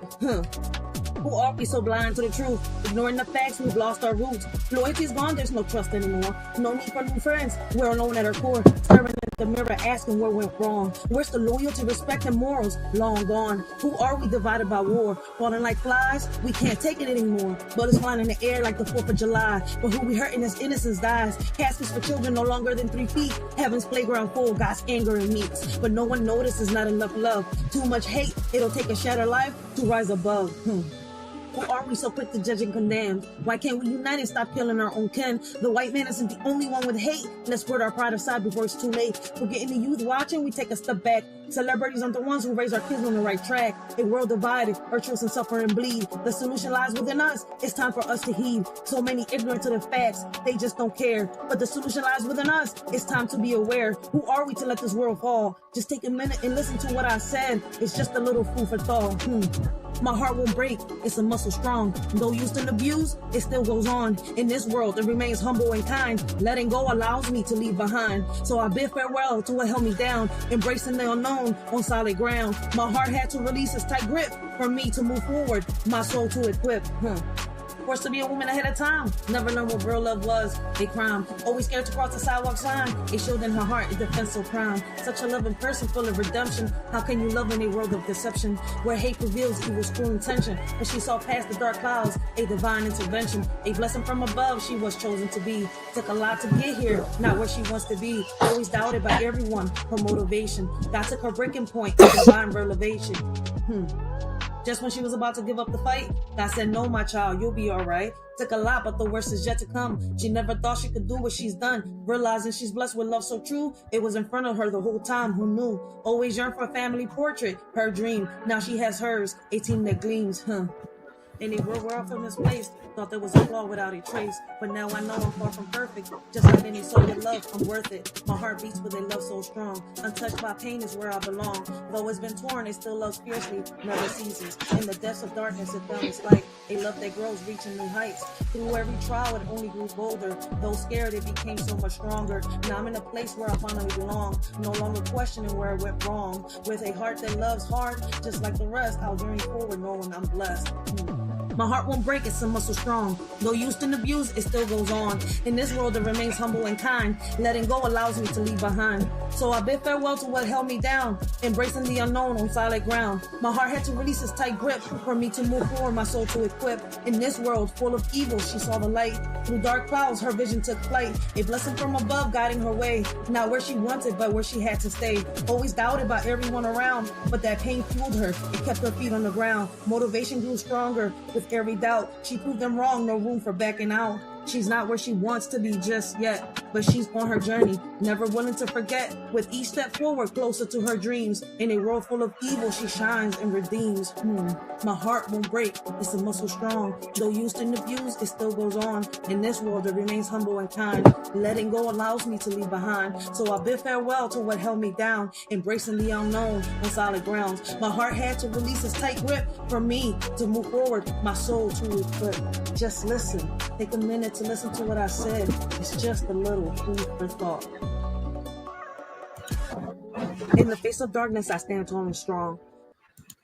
Oh, my bad. That John was about to replay itself. Snap, please snap, snap, snap. All right. So let's watch this video, right? It's the school failing our children, right? And this is really something that, we have conversations all here in the hood about, right? The curriculum of our children, right? What's happening within our school system with the teachers, counselors, principals, our children alone, right? And like I was saying earlier, right? We don't know what happens, right, behind these closed doors, right? Within these four walls with complete strangers and our children. Why should we give them so much trust when they have shown us, right, that we shouldn't trust them at all? Time after time, there's something happening, right? And before I continue, right, let me give a big shout out to them teachers that are out there, right? We have some good teachers, some great teachers that I feel as though they should not be underpaid. They should raise their, their paycheck, because they go out their way to make sure that these students, right, reach their goal. They go out their way to make sure that these students are okay. I've seen teachers bring money out their pockets to help students with books. You see where I'm coming from? With programs and much more, because these students deserve it. They don't sit here. They don't hold them down. They don't back them down. We got some real good teachers, right? Some teachers that I feel as though are old souls and young bodies, right? Like the teachers that we had back in the days. But unfortunately, I had some very old teachers when I was growing up. I didn't have young teachers. Now, the teachers' aides were young. Like the teacher assistants, they were young. Oh, they don't have teachers' aides like that anymore, though. But anyways, right? It's so much happening. It's so much happening, right? Let's put it like this, right? They've taken so many programs away from our kids, right? And, I hear so many people trying to figure out who was it that took it. Man, listen, if y'all go do y'all deep research, I didn't even know that, what's crazy is that, the electoral college had a lot to do with, breaking, being the icebreaker, right? With a lot of things that have to do with the politicians, right? You got to go to Congress, right? They taught us this shit in school, right? It's the three of them, right? The legislators, you got the Supreme Court, then you got the presidential, right? But, you got the Congress people and all that. They're the ones that sit here and write the policies, right? And, the president's the one says, yeah, I agree. Nah, screw that. I don't want that to happen. But guess what? I think there is, I forgot which one is it that overpowers the president in a way, right? And what's funny is, right, did y'all know that when it came to a lot of these laws being passed for these past couple of years, right, for the longest, Kamala Harris has been the icebreaker. For example, the issue that we're having with truancy right now in these schools, right? Whoo! in the way she wanted it to happen, boy, a lot of these parents will be behind bars within the third action of a child, right? But they started, they started, how can I say, they started doing something about that when parents with kids that were sick were starting to get, arrested for that issue. There's news articles, there's clips, video clips and stuff like that of these parents that were talking like, damn, like Kamala is known for, being the reason why a lot of men got locked up or behind bars. But you know what? We're not going to get into that. We're talking about the education, right? We're talking about education, right? The Department of Human Services. Ray, you're mixing all the topics up. Relax. Time to smoke. All right. The Department of Education, right? They, apparently they have fired half of their workforce, right? We've got so many articles, right? This is one of them, right? This is a news clip right here, 8 minutes, 52 seconds, right? And they're talking about the, Department of Education, right? It is so much going on with what Trump is trying to do, right? It's so much confusion, so many how can I say, so many misunderstandings, right? And misinformation being put out there with all this, right? That it's hard to, determine what it is that, I want to say. So we're going to, dive down these holes, and the shorty's going to come to her own conclusion, within one of these lives, right? Y'all going to really hear her really come out here and be like, okay, this is what I really, really think about it, right?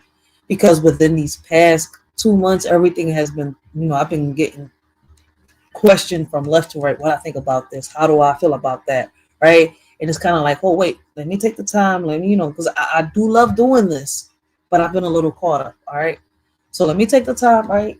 And let's do this together. Let's review, let's react to these videos, these articles I'm finding. Plus, I had to research which, what is the most, what are the most talked about conversations now? Like, what is it that people really are interested in? And it's crazy that I'm saying here, it's like, all right, the Department of Education is one, voting, right? Surveillance, politics, and shit like that. And I'm saying here, it's like, okay, these are the things that is being most talked about, right? What are our conversations leading? Are we putting, how can I say, are we bringing solutions to the table? Are we trying to even try these solutions, or are we going to keep trying to debate it and make excuses for the solutions that need to be brought out, what we need to try? You see, this is not a game. This is not a joke. This is not a debate. It shouldn't even, I don't think education should be a debate, right? I could honestly sit here and say I've heard so much conversation and saying like, damn, what's going to be the difference between, how the school system is now and before the 1980s when the Board of Education came about. And I feel as though it's a big difference, I think, right? Going down this rabbit hole, right? Especially back then, the way shit was back then, right? It was so much division, right? It was the whites here, the blacks over here. You see where I'm coming from? There was also slavery, which didn't end until I don't want to say be wrong, right? 67, 66 around there, 65. In the 1960s, right? Apparently, right, the last slave was freed or apparently died or something like that. Listen, I got to refresh my mind, but that's not today's topic. But it is so much going on with this dismantling of the Board of Education, right? The Department of Education. And then the people that Trump has got in charge of the Board of Education, but not just the Board of Education, but mental health. As y'all can see, the stuff that came out of RFK's Jr.'s mouth. Like, I really never would have thought that I could, I would hear RFK say some shit like that. But hey, I guess to each his own. That's how he feels. That's what he thinks.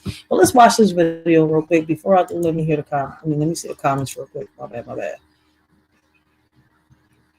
Wait. Oh, I appreciate you from Chicago for signing the petition. It's me, Rashina. I just left the link again on the bottom.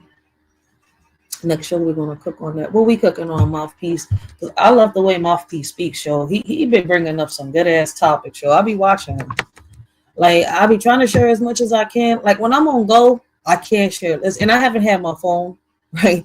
So, but when I'm cooking and I'm cleaning, I'm able to share y'all lives. because I'm right here. I'm on the computer. I'm paying attention, and y'all got me on the zone. You see where I'm coming from? Like, listen, some people say it's because I'm Puerto Rican, right? But I just think this is me. I just like listening to music and putting my podcasts on, right? I love dancing while I'm cooking and cleaning. It's just me, right? I'm just a little weird. Shit. It ain't shit about being Puerto Rican. It's just me. It's just me. It's the Philly in me, baby. Blame it in that. I was raised in Philly. Fail to understand is actually how our public schools in this country are funded. People don't understand that we have a three-legged stool in the way that we fund our schools. You have your local tax dollars, your federal tax dollars, and your state tax dollars. And so when you make drastic cuts to the federal government, we're talking about your title programs, we're talking about your lunch programs, we're talking about the programs that affect your kids who have extraordinary or special needs. We're talking about all of those things that are going to be affected by draconian cuts such as this. If we want to go in and say that, look, and I think all of us could agree around the table that we're not preparing our kids for a 21st century global economy. If we wanted to start from that premise, and I mean, I think we could all agree with that, right? We all agree that they're not preparing our kids, but is it the school's job to prepare our kids for all that stuff, right? I feel as though that is our job, right? Sex education, all that, how to change the oil in the car. I mean, I feel as though they are needed in these schools, right? Because they had them, and it did help a lot of the kids at one point, but they decided to take all these programs away, right? I mean, I remember when I was going to, I was going from school to school in high school. Like, I was having a hard time in high school, right? Because I needed help with math, right? So I was acting kind of a little bit out trying to get help. But, it's like I got to a point where I say, oh, I'm pregnant now. Fuck y'all, right? Because y'all ain't want to help me. But anyways, I remember they even had medical classes in there, right? They used to teach us how to, take our blood, take each other's blood, test it, all that shit. But they took that away. They used to teach us how to cook, how to sew. I remember they had sewing classes. I'm sorry, I'm trying to take it back. They didn't just have that in high school though. I used to go to Roberto Clemente here in Philadelphia, and they had it in Roberto Clemente. So, So is the current education system preparing students for the real world success? And is it their job to prepare our students, our kids, our children for real world success? Are standardized tests helping or hurting students' ability to learn? And should schools focus more on life skills rather than academic subjects? And here's my thing, right? I feel as though and this is my opinion, I feel as though schools should focus more on academic subjects, right? Like the foods, okay, that should be there. So with classes, all that, yeah, because like there's certain careers that involve, clothing, food. You see where I'm coming from? That's not a problem with that. But when it comes to everyday life, you see where I'm coming from? Daily routines and stuff like that, cooking, cleaning, dealing with the cars and all that. But I also think they should teach mechanics in school too, not just at home. See, that's the thing that I feel as though it's at both mechanics in both places. And they had that, not just in high school, they had it in middle school. But they took that all away. Roberto Clemente, I know, was one of the schools that used to have so many programs and now. So should schools focus more on life skills rather than academic subjects? And in my opinion, they should focus first on academic subjects. Yes. Right. But if they have the programs, that's a plus, because there's some kids out here, right, that don't have that fully functional family structure or support system, right? Are teachers given enough resources and support to truly educate our students? And I feel as though they're not. I feel as though that the teachers are not just underpaid, right? I feel as though that they don't have enough money for them to get enough books, right, to properly educate our kids. There are some kids that have to sit here and share books. They're still going through that. It was happening when I was going to high school. It was happening when I was going to middle school. So is the one-size-fits-all approach to education failing diverse learners? And you got to realize, right, the curriculums that they're putting in our schools. What do y'all feel and how do y'all think how do y'all think and what do y'all feel about the curriculums that are being taught in our schools, right? Because unfortunately, right, if these teachers, right, and I know this because of me listening, I pay attention when I go to all these meetings, right? Unfortunately, right, whether you're homeschooling your child, right, or you got your child in a public, or you got your child in a what's it called, charter or private school, right? The schools won't fund them unless they teach these curriculums. Good thing about private schools is, right, they teach they pick their curriculums, but there's certain things they still have to follow. If not, they won't get funded by the school. And does the school system prioritize grades over actual learning? Are students being taught how to think critically or just how to memorize? And me personally, it's how to memorize. Remember everything I just said, right? Because I'm going to let this video play, and I would love to hear your comments down below. Sorry to use, I'm not picking on you, but to use your words instead of whack, whack, whack, whack, whack. If we wanted to start from that premise and figure out how we can better educate our children, there are ways to do it other than draconian cuts. And I think in places like Mississippi, places like Arkansas, places like the great Commonwealth of Kentucky, South Carolina, and North Carolina, they're going to fill these cuts a lot more. May I respond? Please. I mean, it's an As open an show. individual who worked Facts, in the education system mouthpiece. for 14 years, there's 110,000 high schools in America. The majority of them are in New York, Florida, Texas, and California. Our reading and math scores are the worst in the G7 and the G20 in terms of how many dollars we spend to advance our children. Okay. Why? Unions. Unions that keep mediocre teachers in place in every high school in America when we should be firing them. You want to talk about whack as our theme tonight's show? I would like to fire teachers that don't wait. And I'd like to pay a lot more to the teachers that advance math and reading scores. Okay, but according to him, was a mediocre teacher. And what teachers actually are teaching math and all that when they're not? I mean, and I'm not saying all teachers are doing this. Shout out to the teachers that are out there doing their job. But some of these teachers are lazy. They want to be on their phones, right? Or they're too busy trying to be young, or they're too busy trying to instigate, right, in these kids' beef situations, problems, right? Or they're too busy trying to sleep with the student. I mean, I could just keep going, or they're too busy trying to get high while they're in school premises, bringing alcohol and drugs. I could just keep going. But besides all that, shout out to them, shout out to them great teachers that not just me, but other parents feel as though are great teachers. I don't want to hear what he thinks is a great teacher. Just listen to what he say. What is a mediocre teacher to him? Because we got teachers out here that are underpaid, and I don't hear them complaining. They're trying, they're going with the flow, and they're not giving up on the students. That push our system forward against every G7, G20 country.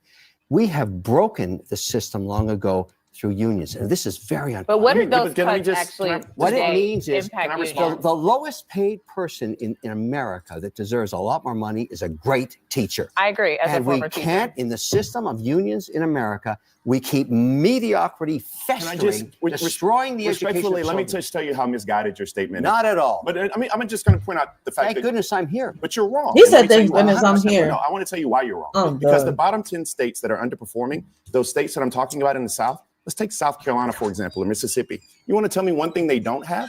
One thing they don't have: strong teacher unions. So there is no direct correlation. They have weak No, teacher unions? or barely But any they at have all. unions. Yeah, but that's not the reason these places are failing. So when was the last time?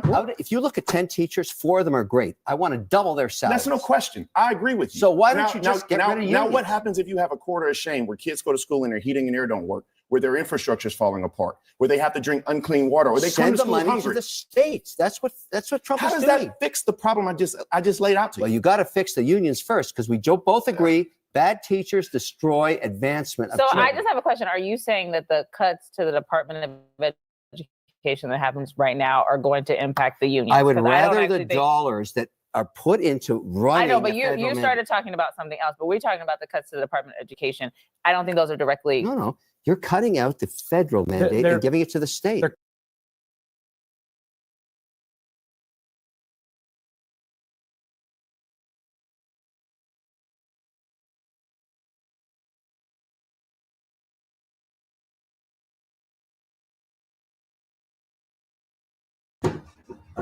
Give me one second. I don't know what just happened. They're saying that it's unable to load. Oh man. But while it's loading, man, let me tell y'all, right? According to Google, right, Massachusetts is the #1 state, right? With the #1 state that has the best schools in it. Then comes in Connecticut, Maryland, and then New Jersey.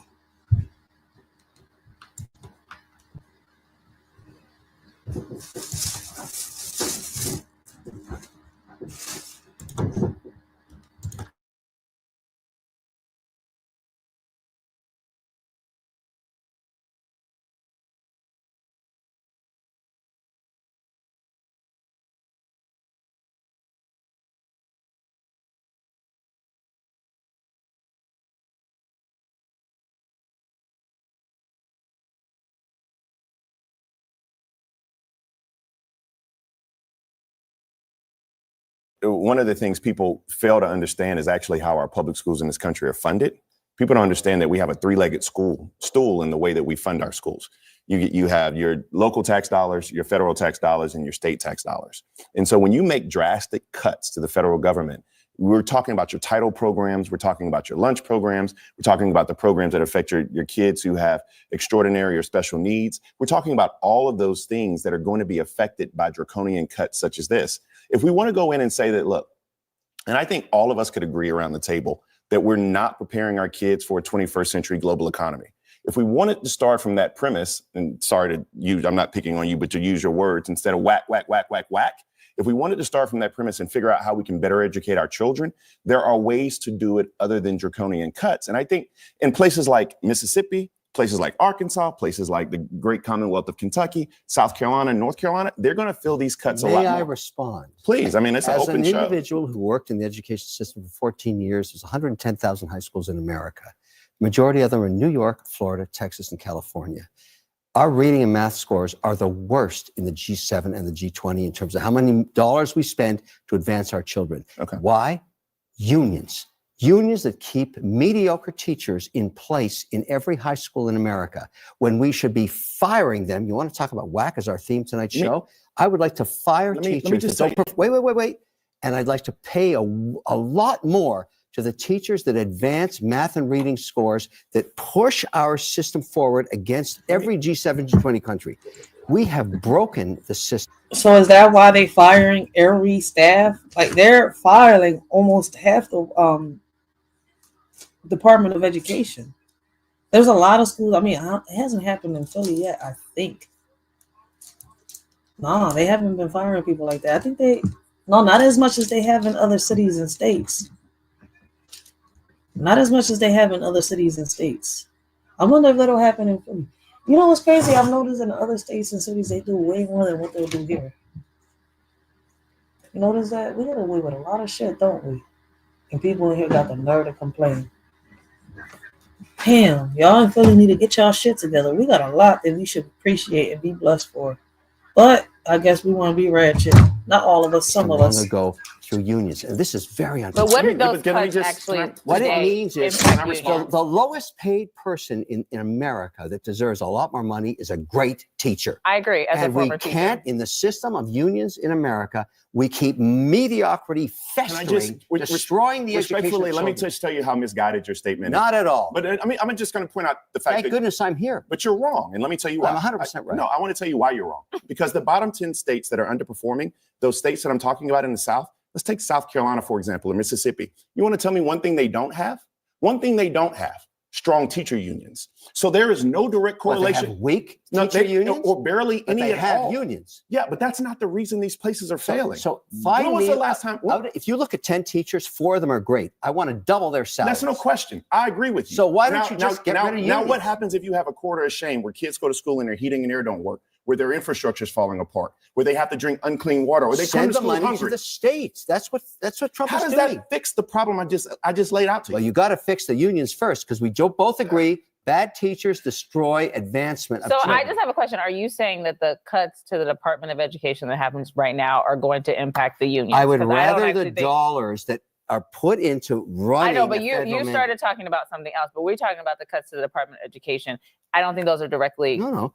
You're cutting out the federal mandate and giving it to the state. They're cutting the bureaucracy. Yes. I don't think they're cutting the money. They want to send the money directly to the states. That's it. Respectfully, if this bureaucracy that is in place now at the federal and state level, no matter what state you're talking about, we're doing such a bang-up job, we wouldn't have these terrible reading scores. We wouldn't have these terrible math and science scores. Something is broken. And there's one more issue that no one's talking about, and that is the issue of truancy. We've got 30+% truancy rates in some places. Not only can these kids not read, we cannot even find them. The bureaucracy is I mean, it's going to happen a lot of truancy. What's crazy is, right, the appointments with the parents, right? Parents working. It's a lot of stuff going on, right? And the way they did this truancy, the way Kamala Harris did this policy for the truancy screws a lot of parents over, especially parents, like I said, once again, with kids that, you know, are dealing with the mental health system or kids that are dealing with just medical issues alone. All right, it is so much going on. And that's one policy that I feel as though, like, unless we come together, we won't be able to change it. And I notice it as a policy that now parents are complaining about once it's, how can I say, the devil has knocked on their door. Because when the policy was coming about and people was trying to make a change to it, there were a lot of parents, oh, that ain't going to happen to me. That ain't going to happen to me. But unfortunately, your child hits a certain stage, a certain phase in life, right? And boom, it's happening to you.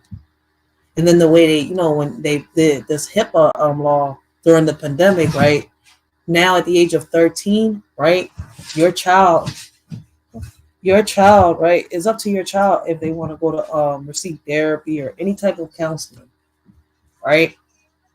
Then they passed this whole new thing where, as a parent, you know, you can get, I don't know if I think they did pass it in a lot of cities, right? Whereas and it was Kamala who passed that damn policy too, where as in you'll get DHS called on if your child feels, you know, your child wants to be how can I say, non-binary. I was trying to find the right words. Non-binary, and you don't agree to it, and you make your child allegedly go through depression. I mean, there's so many policies, so many laws they passed underneath our noses that we don't even know about because we was distracted with what? The celebrity gossip and all the extra bullshit that was thrown our way that drew our attention. I would not disagree. Exactly. I would Kamala not Harris. disagree with See how she either of you mentioned all her. on the fact that we are not preparing our children well enough. But you want the state to but that's control not this? absolutely not. And let me tell you why. I would not. We've got 30+% truancy rates in some places. Not only can these kids not read, we cannot even find them. The bureaucracy is I would not disagree. Exactly. I would not disagree with either of you all on the fact that we are not preparing our children well enough. But you want the state to but that's control not this? absolutely not. And let me tell you why. I want there to be oversight. I don't necessarily want there to be a bloated bureaucracy, but what I do want is every child in this country to have an opportunity to succeed, regardless. And you know, let me just tell you the biggest problem we have in this country, because you said unions. I will push back on you and say that the greatest problem we have is the fact that children are punished in this country because of the zip code that they're born into. And until you can find me some parity, different issue. No, it's not. Actually, Because I mean, the school sit no zip code. You can solve it with school choice. Hang on a second, Kevin. That's- I mean, the I want problem you to is that every address choice wouldn't be what Bakari is saying. Okay, let's say that you get rid of the bureaucracy at the Department of Education. How do you ensure that kids are actually? Let me ask you a question. Do you think kids are punished, right, when it comes to the school system, depending on the zip code they live in? Different area codes, they have better schools, different environments. No? It's different disciplinary actions.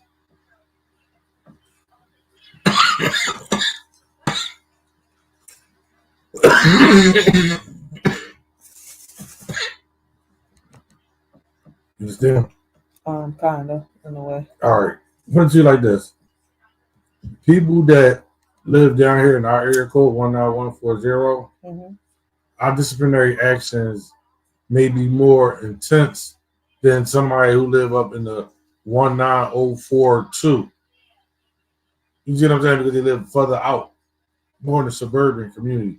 With us living in the urban community, the rural and suburbs, their disciplinary actions may be a timeout or a talk to or a person, you know, when maybe a phone call, the threats. Here is detention, suspension. Some old school pop the student on the hand.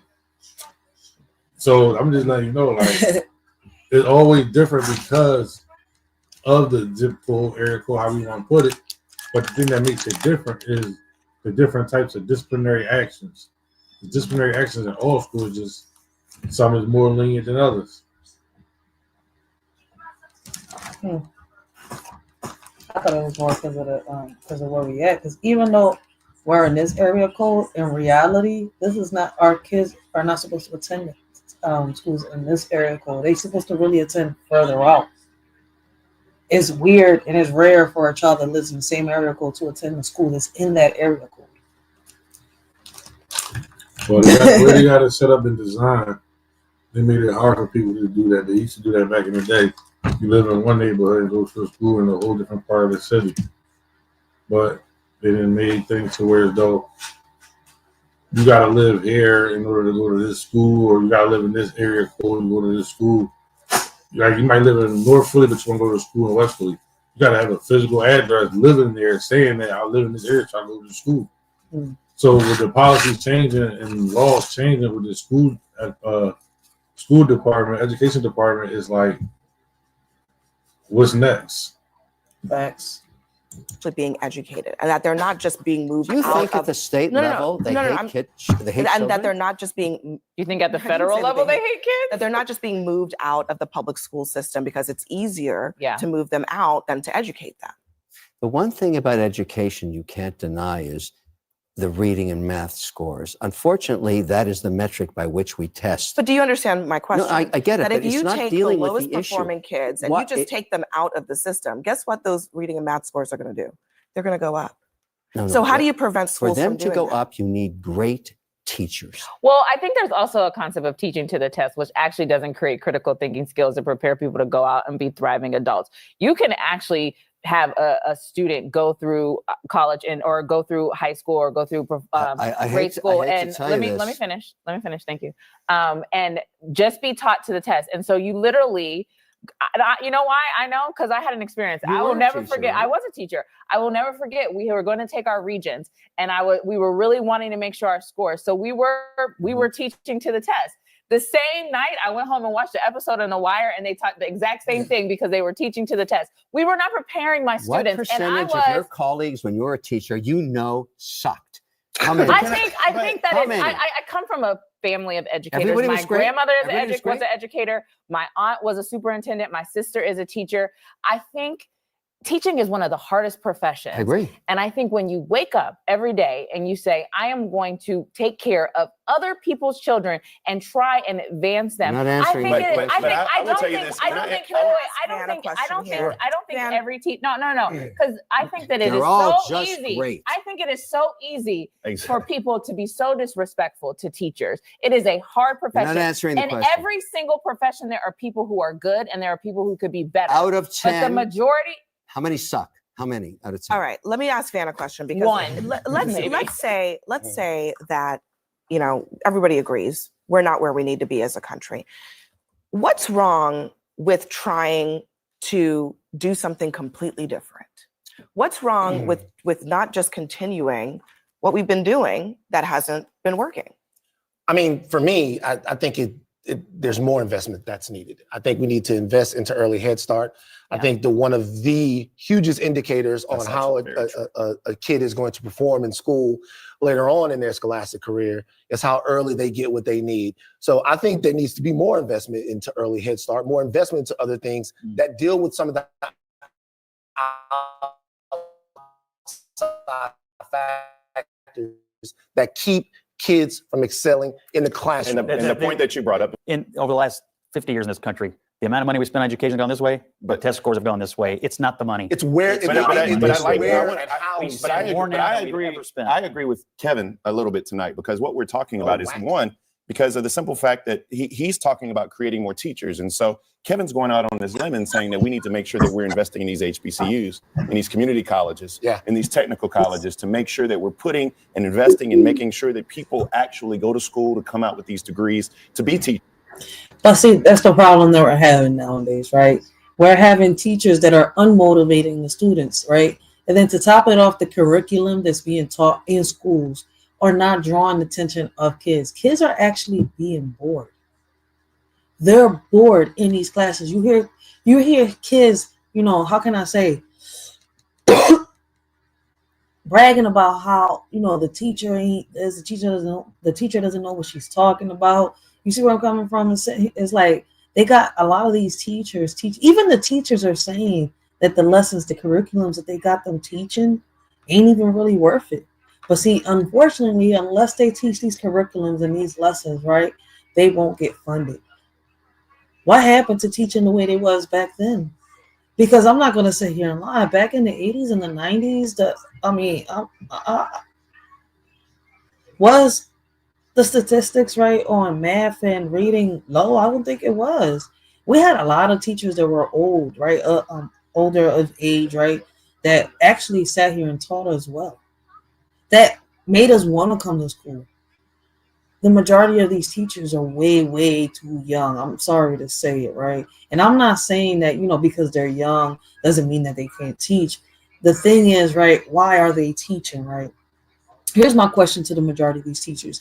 Are they going to teach because it's a quick and easy, check, right? But teaching isn't easy, right? Because you got these kids that are hard-headed, right? And that's why I feel as though me personally, right? And that's why the petition is down below, is in the chat, right? It is also in my description boxes, in my community. I got to put in my community wall again, right? It's asking for deeper backgrounds. I don't care if it's towards the security guard. I don't care if it's towards the teachers. I don't care if it's the counselors. But I feel as though deeper backgrounds.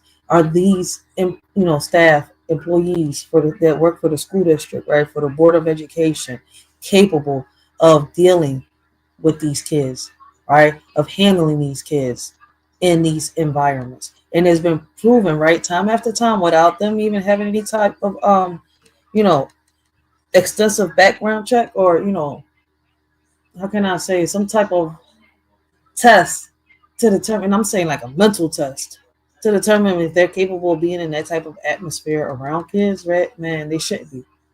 Because some of these teachers have proven that they cannot be around kids. Some of these teachers have proven that sometime in their life, right, they have been through a trauma where they've been, SA'd, right? And it's crazy. It's deep.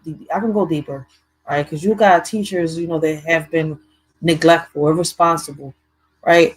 They have been caught with heroin, right? They have been caught with pills, perk, Xannies, right? They have been caught with alcohol in the school grounds. There was a teacher that got caught with methamphetamine. Like, I'm sitting here like, what the fuck? I know I said the whole name wrong. Let's just say meth. Like, it's so much going on, right? And I demand a lot of stuff when it comes to this, right? Not just cameras in each and every one of these classrooms, right? I want deeper background checks on these teachers, any staff that works for the school district, for any, city or state, right? Because my petition is nationwide. It's worldwide, right? As long as you got a zip code, as long as you got an area code, you're able to sign this petition. I feel as though that more needs to be done. Because at the end of the day, not every teacher that is teaching should be teaching. Not every teacher can be trusted in the presence of a child either. Especially with so many predators roaming our schools. Because I still don't understand how a grown-ass person, right, can sit here and be drawn to a minor. How can you be turned on by someone that doesn't even know how to wipe their ass right yet? Teachers, and so I applaud you for that. I also think it's really easy for people to pile on teachers. Yes. Jobs that other people wouldn't take for $30,000 a year, because teachers now have to not only go to work at your elementary school, but they work at Cracker Barrel too. Like, they have other horrible. jobs. It is horrible. They have roommates. And they also need master's degrees. Yes. And advanced degrees. So these are not people just rolling These out are of high underpaid school. people. Does anyone believe in school choice at this table? No. I do. Why not? The problem is that you have to make every school a good choice. And school choice works in metropolitan areas where you have things like transportation. But in the rural places, if you have 100 miles and you have 4 schools, we trap a lot of schools urban kids in bad schools. And the problem with that is that if you go to school choice, and I talk to Roland Martin and others about this all the time, you'll have something like white flight. He gonna go and mention Roland Martin. OMG, yo. Should parents have more control over what their children learn in school? And is the pressure to succeed in school harming students' mental health? Should schools eliminate homework to reduce student stress? And is the education system outdated and in need of complete overhaul?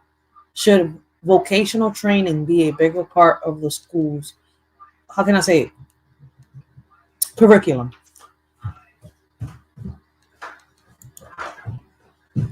After Brown v. Board. But instead of white flight, you'll have the people who can't afford to leave that school will leave, and it will cause a drain at those Well, schools. I think we ought to give scholarships to the poorest kids to get them out of the worst schools as well. That's not a bad idea, yo. That's actually a good idea.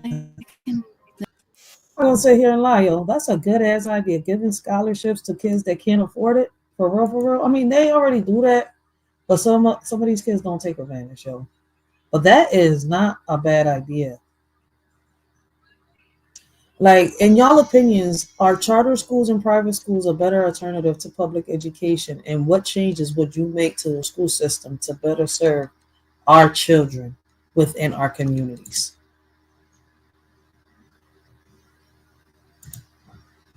Mouthpiece says yes. Parents should, and yeah, we need to end homework. He said we need to end homework. You sound like my kids, yo. Like, there's no point of homework, Mom. What's the point of giving us homework? We do all this at home, and I'm going to remember it tomorrow. Homework just makes it worse. I'm dead. No, he didn't. Yes, he did. Yo. Mouthpiece said, end homework. I'm sorry. That's some shit. My kids be saying that all the time. All the time. Give me 1 second while I get the videos together, right? For the last topic, right? Let me ask y'all a question, right? Should the age of voting be lowered? Should kids between the ages of 16 and up, I'm gonna say 16 and 21, right, be allowed to vote, right? And should parents and people of high authority be the only ones who vote when it's time to vote? So give me 1 second. My shield, I'll keep marching on. You may try to bring me down, you may try to silence me, but the warrior in me would never.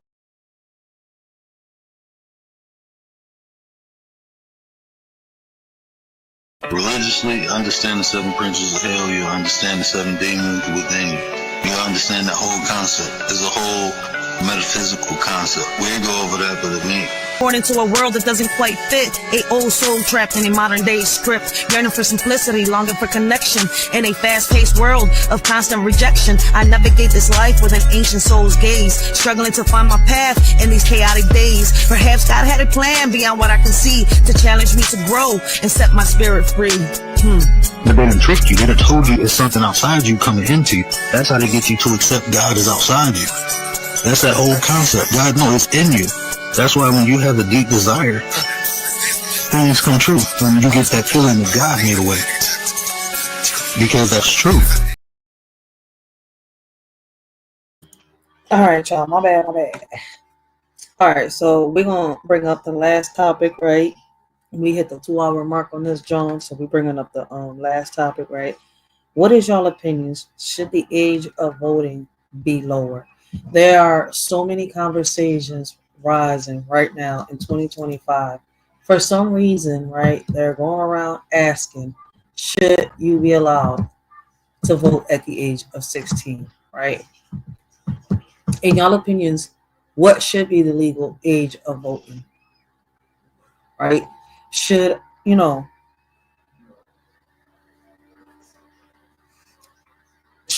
vote? I mean, is a 16-year-old? I mean, is a 16-year-old like mentally mature to understand what's happening in the politic world, right? Or what's happening really around us to actually vote, right? And then there's also talk about, right, and there's a lot of debate on should parents be the only ones to vote, and should parents or people of high authority be the only ones that are allowed to vote within our communities, within the states, right? would restricting voting rights violate democratic principles? Right, and what I mean by that, what would happen if we just get rid of voting? How would it impact us? Right? Should children's interests be represented in elections through their parents' votes? Or should the children themselves be able to vote from the ages of 16 to 18? Right? There's a lot of controversy going on there with that, right? And I would love to hear y'all perspectives and y'all opinions on that, right? There are some videos, right? I can't sign into my TikTok right now. So let's get into Instagram. Let's make sure, okay, y'all can see that video. Perfect. Is the volume up? I really don't use my Instagram like that, so let's see. No. Are you interested in voting in this election? Honestly, no. Why? Tell us why. Because I don't think it will make a difference. Yeah, I don't think my vote would count or make a difference because I just feel like everything just corrupted. Ooh. So amongst conversations with your friends and stuff, are they interested in elections? What are young people talking about now? Honestly, nobody wants to vote. And I don't think a lot of young people would vote because we have different views on things. And well, the way things going now, it's not like if anybody making a difference. Probably a party that has a bit more young persons involved, that not so inclined to, like, you know, the racial biases and all of that that we have right now in Trinidad with the two main parties that we have, you know. That's how I feel. I feel like I might be inclined dependent on, you know, what they come out with and what are their goals and what they want to achieve in the future and how they could benefit me as a young person in Trinidad and Tobago. I will be voting in this election, and I think that young people should also vote. Why? Because attaining universal adult suffrage, we as young people do have the right to vote. It would be exercising our constitutional right and our democratic right to have a voice. My thoughts on voting, I actually never gave voting any mind. I never paid any attention. Growing up, you know, you would always hear your parents or the older persons gonna vote. But because I wasn't of age, you know, throughout the years, I never really gave it mind, then I would say. No. In my eyes, both parties are not people I want to see in power. So, no. And what are some of the things that the young people are interested in? One, being safe, jobs, and that's what I would say. I've always, ever since I was eligible. All right. Oh. My bad. So those are some of the videos right there, right? We're gonna move on to more videos real quick. That's a long video. That's why I paused it right there.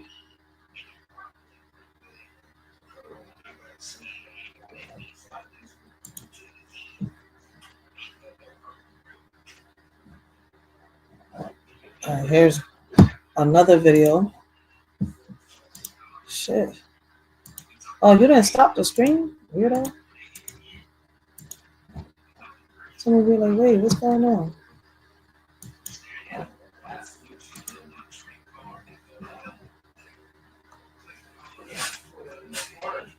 Your 16th birthday is special. In many places, it means you can get your driver's license and work more significant hours at a job, meaning you can also start paying income taxes. If that's the case, why can't you vote at 16?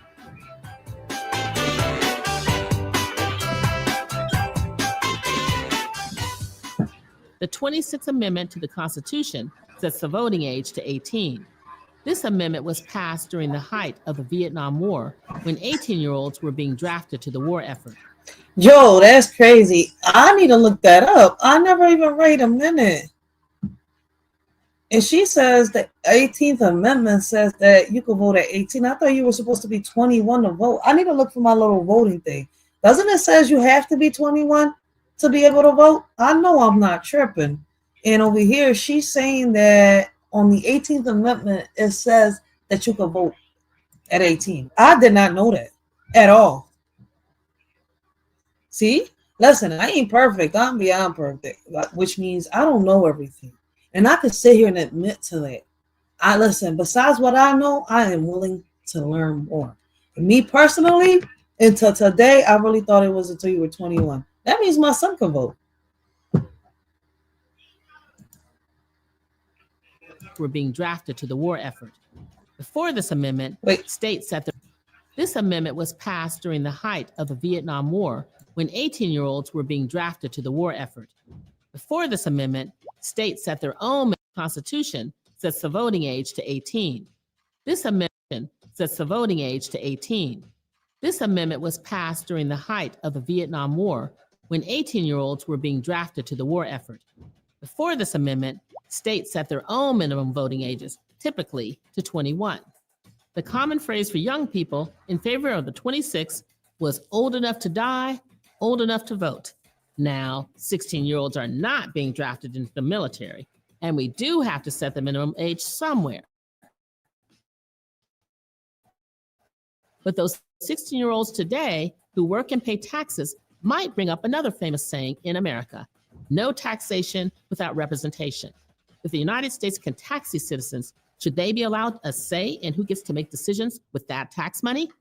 How does the rest of the world handle this question? The list may be relatively small, but there are countries that allow 16-year-olds to vote. While most of the world sets the age to 18, some countries go as high as 25. In the US, bills have been submitted in both the House of Representatives and the Senate in recent years to set the voting age to 16, but these have not been signed into law. Some individual states allow 17-year-olds to vote in state elections and sometimes even presidential primaries on the condition that they will be 18 by the time of the general election in November. Additionally, some towns and cities across the country have begun allowing 16-year-olds to vote in municipal elections for things like mayor, town council, and school board. Still, we may be far away from the voting age being lowered for all elections across the country. So what do you think? Should the voting age be lowered nationally to 16? Or is it good right where it is? Shit, in my opinion, I think it's good right where it is. Listen, at 16, ain't no kid focused about, the presidential election, about no governors, no mayors, no senators. They sure as hell don't even know about the Supreme Courts and the judges and the lawyers, right? They're not worried about that. At 16, they're worried about their favorite celebrities, what movies they're going to. They're probably getting their first, their papers to being able to work and stuff like that. Wish they lowered it now to 13. See, this is a very, very, very touchy subject right here, right? Should they lower the voting age, right? Because if you want to go by working age, right, now kids at 15 and 16 could work. It's not just 18. I've heard some people talk about, well, at 18, you're able to work. Yeah, in some places, in some states, in some cities, they let you work at 18, right? But I'm looking up here in Philadelphia, right, and it doesn't give you an age requirement for voting. It just says that you have to meet the requirements, right? And it doesn't say at 18. As far as I'm concerned, even my car says 21. So I'm a little confused on this. So I'm trying to figure out the one for Pennsylvania. Right, so many questions when it comes to that, right? What are the consequences? What would happen if we let a whole bunch of 16-year-olds sit here and vote, right? Would a system where parents vote on behalf of their children be fair? And I think that's what we do now, right? And wouldn't that come into where, only parents and people of higher authority vote? I mean, everybody votes now. But what would happen, right? What would happen if it's only limited to parents? How would limiting voting rights impact marginalized communities, right? Will restricting voting to authority figures create a government that serves only the elite? Should voting rights be based on experience, responsibility, or contribution to society? And I feel as though those that do contribute should have a right to vote. Parents should have a right to vote. The people that work, for me, in my opinion, should have the right to work, to vote. But the crazy part is, right, when we say, right, the people that work, everybody that works, we should limit the age there, right? It shouldn't be 16. It shouldn't be 18. I feel as though 21 and up is fine. And it's crazy as right, we can go as far as like why you say that. Man, listen, apparently according to science, right? According to the law of science, we're not fully matured until we're 25. And even people that have hit 25 haven't even fully matured. I still see people in their 30s, 40s, 50s, and 60s acting younger than the kids that are 10 and 11. Shit, some of the kids that are 10 and 11 are more mature than the adults. I mean, should they have a right to vote? You see where I'm coming from? Like, they still need us to help them with a lot of shit. They still need our signature. Schools, medical, everywhere. That's why I'm sitting here. I was like, why would y'all do this HIPAA law where the kids, that are 13-year-olds can sit here and say, no, I don't want to go to therapy. But if the parent is seeing the flags, if all the red flags is there and the parent notices, right, and they feel as though their child should go to therapy or some type of counseling, why is the government saying it's up to the child? But wait, it's my signature they need to the age of 21. When they go to jail, right, or they have to get hospitalized, institutionalized, it's my signature they need for everything. But yet, they, I know our kids got rights, but if the red flags are there, at 13, my child should not tell me, no, I don't want to go and receive the help that I need. But at 13, they are allowed to work now. So I wonder if they did that because of that.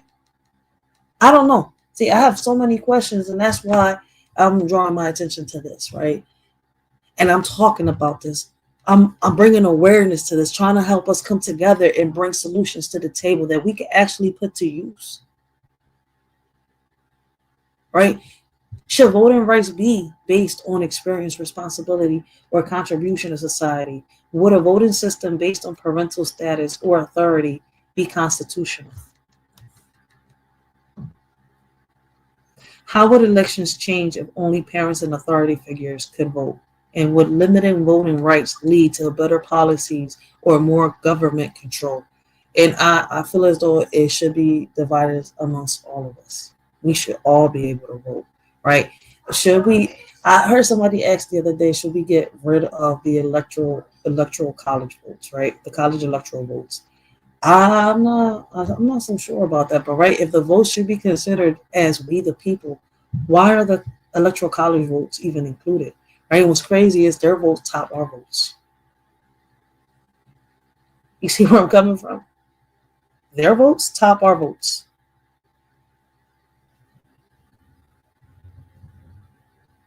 Huh. Is there any time in history where we could show that restricting voting rights impact us in any way?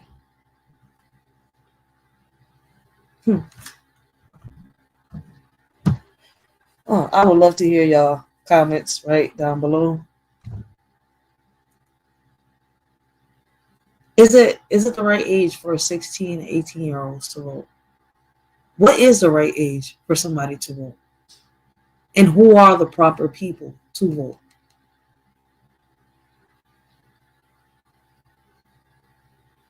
vote? Let me ask y'all a question. How would it impact if kids from ages of 16 will be voting right now? How would that impact us today? Would it be the immaturity that they have that makes us say that they are not able to vote? And like I said, me personally, I think that's what it is too. Like, a lot of them are still trying to figure out a lot of shit. I mean, shit, we still trying to figure out a lot of shit that's happening with us and around us.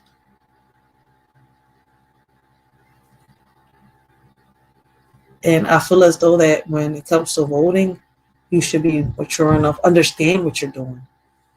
You should be responsible enough, right? And in order for you to vote, you should have children in school, right? You should be working. Or, I mean, they're saying that people with, like, SSI and disability shouldn't work on. Why not? They're still civilians. Why can't they vote?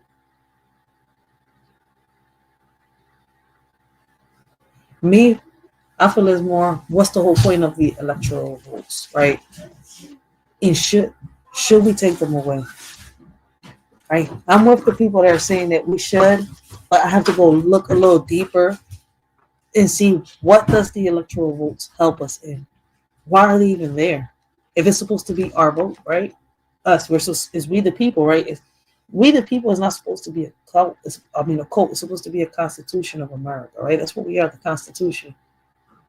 But apparently, let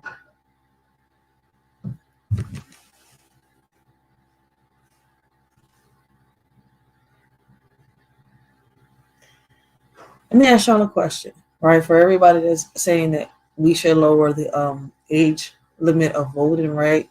Let me ask you a question. Well, lowering the age limit, right, help us address issues like climate change, right? Help us address the corruption that we're having within the police departments, within the politicians, right? Would it help us, right, sit here and address the issues that we're having within our schools, within our communities? Listening to our kids, yes, right? Because listening to what's happening within our communities, I feel as though will help us understand what changes we need. But as far as for them voting, I'm not so sure.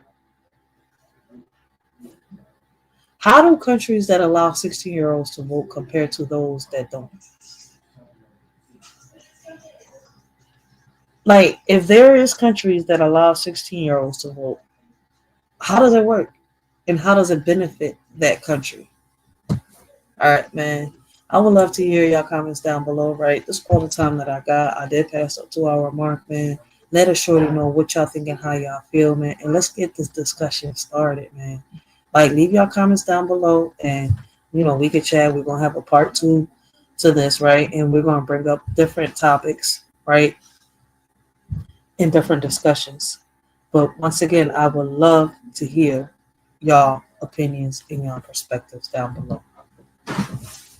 So until next time, this y'all shorty Racheal, man. I hope all of y'all have a blessed and humble day. Continue to have a blessed and humble morning.